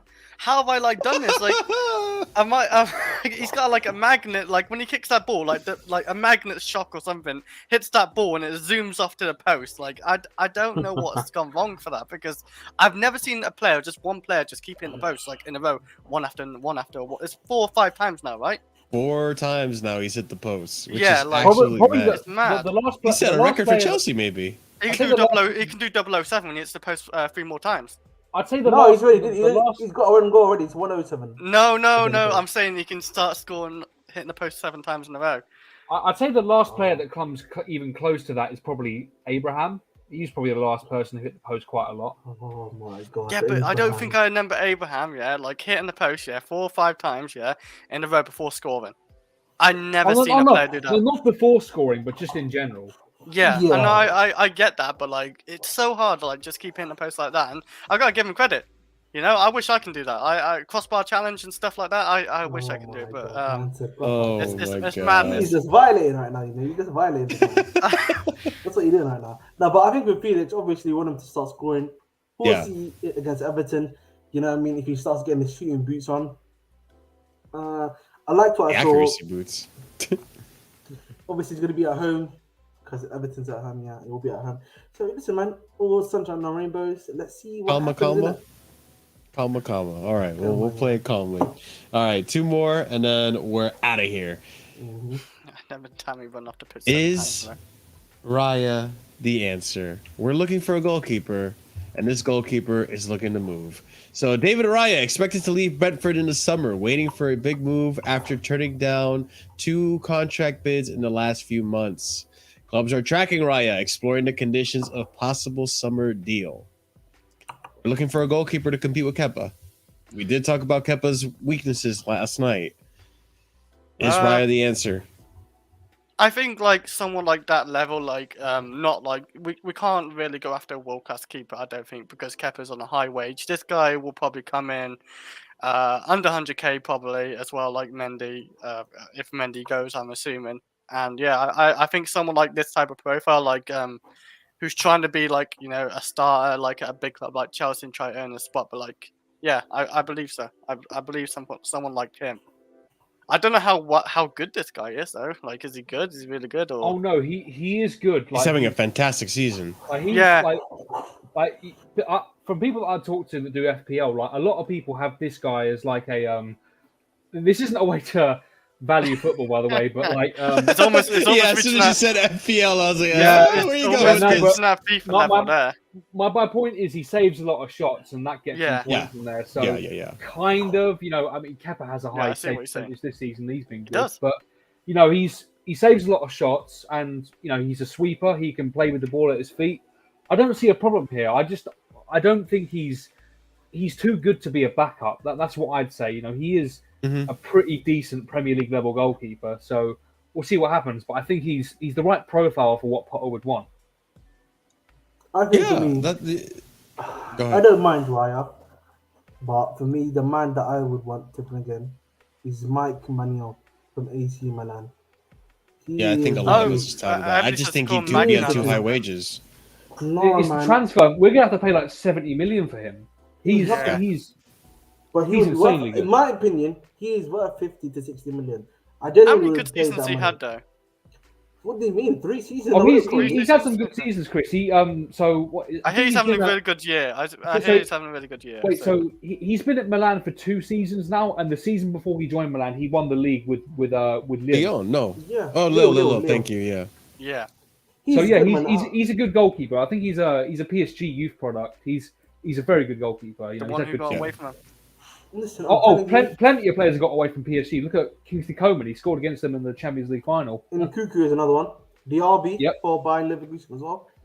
Listen, man, I mean, youth is one of the many downfalls of PSG, but that's a discussion for another day, I guess. Bro, I'm telling you, this guy Manyan, if the club is serious about a GK, you go for him. Raya, he's all right, man. He'll do a job, but you know, we need a new spine.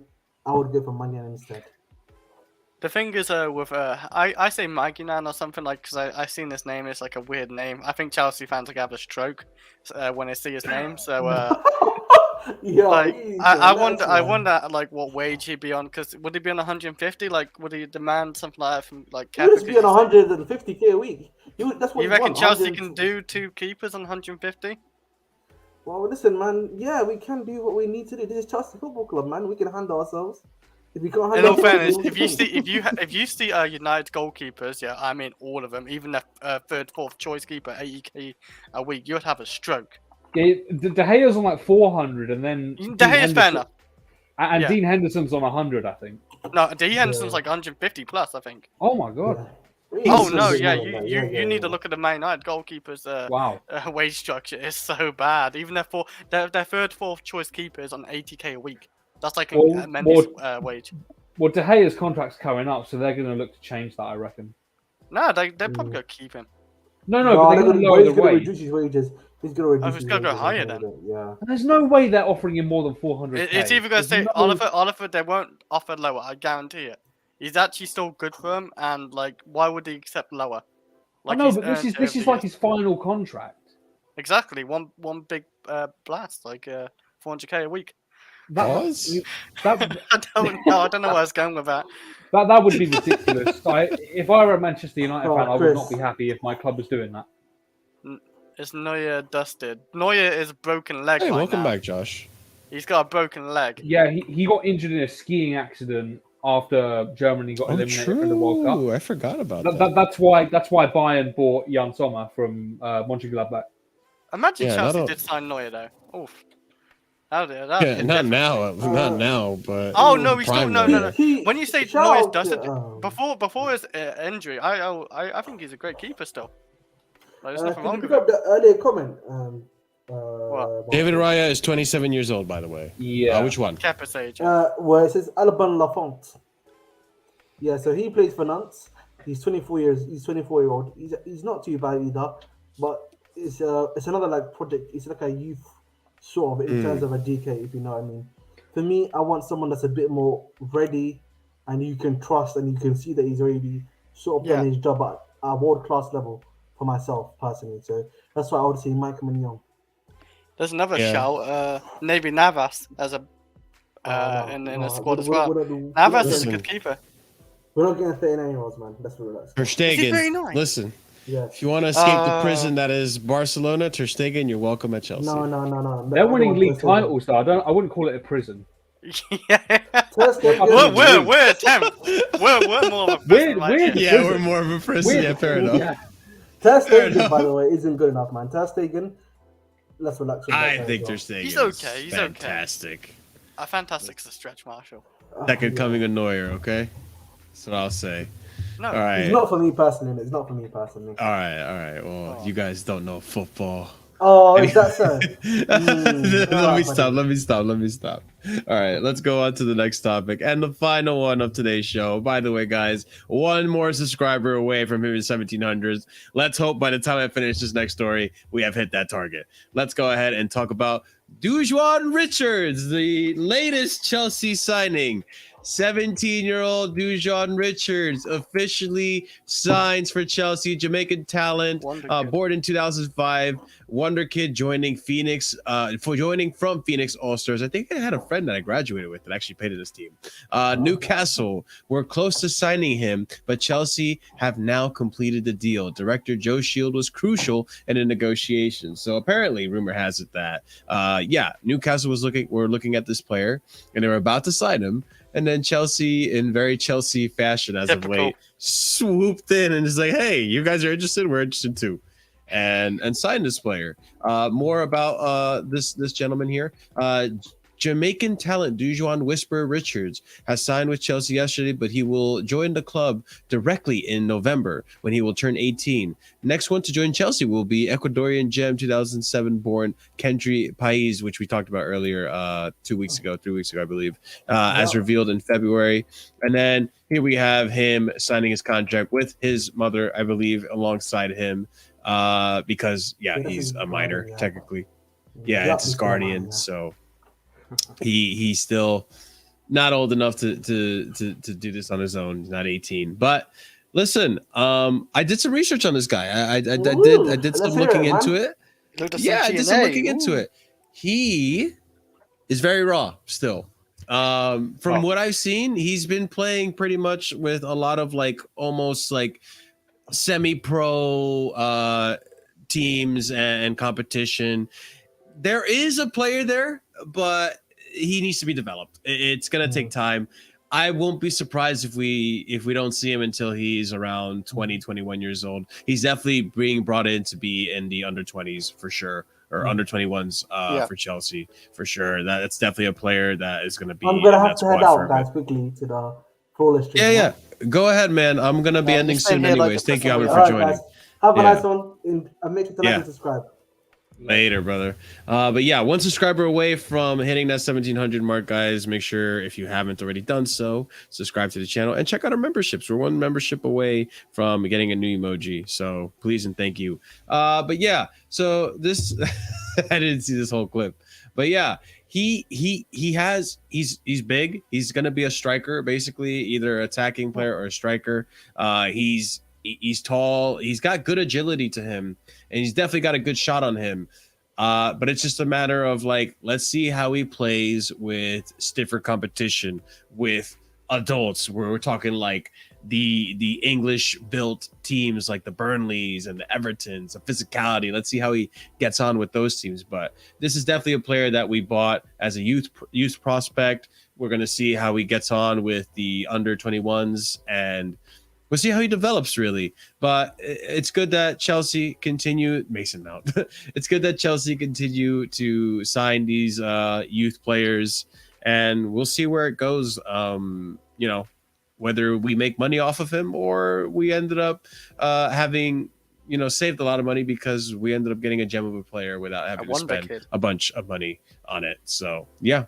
Yeah, it's good for him. No, it's good for him. Like, I bet he's really. Yeah, he's getting I bet he's getting. I've seen some of the pitches he's played on. God damn, he's probably really happy to be in Chelsea right now. Like he's less than $1 million. I think we bought him for. Obviously, yeah. Like he's probably played. Like you're playing for nobodies, and then Chelsea come in and gave him a contract. Like that's like a dream for like any footballer. Like who would know? Like who wanted to be a footballer? Getting a big contract from a big club is like, yeah, crazy. So. No, good for him, but let's see what he does in a few years, like at Chelsea. I have no idea who he is, like, rightly so. Adam. You did more scouting and famous. It's more than $1 million. It might be more than $1 million. I heard it was less than $1 million. I had pricey arrow. I don't know. No, in Chelsea, when they saw, okay, Chelsea won him. All right, he's normally worth 500k. Yeah. 5 mil. They probably say 5 mil. It's a Chelsea. All right, then. Multiply by 10. It's a bargain for the type of player he could potentially be. And if it doesn't work out, $5 million for the club or whatever they paid for him, it's nothing, you know. And you could probably still sell him for a decent amount. He is going to be a professional player. I mean, there's no doubt about it. To be at this team at 17, I think this is like almost college level here in the United States. So it's not a bad thing. I think, again, we'll see.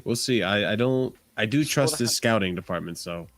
No, me too. Like, without knowing the player, I would trust it. You know, Joe Shields is the man behind this, and we got Joe Shields from Southampton, but before that, he was actually part of the Manchester City youth system, and true. That is one of the best youth.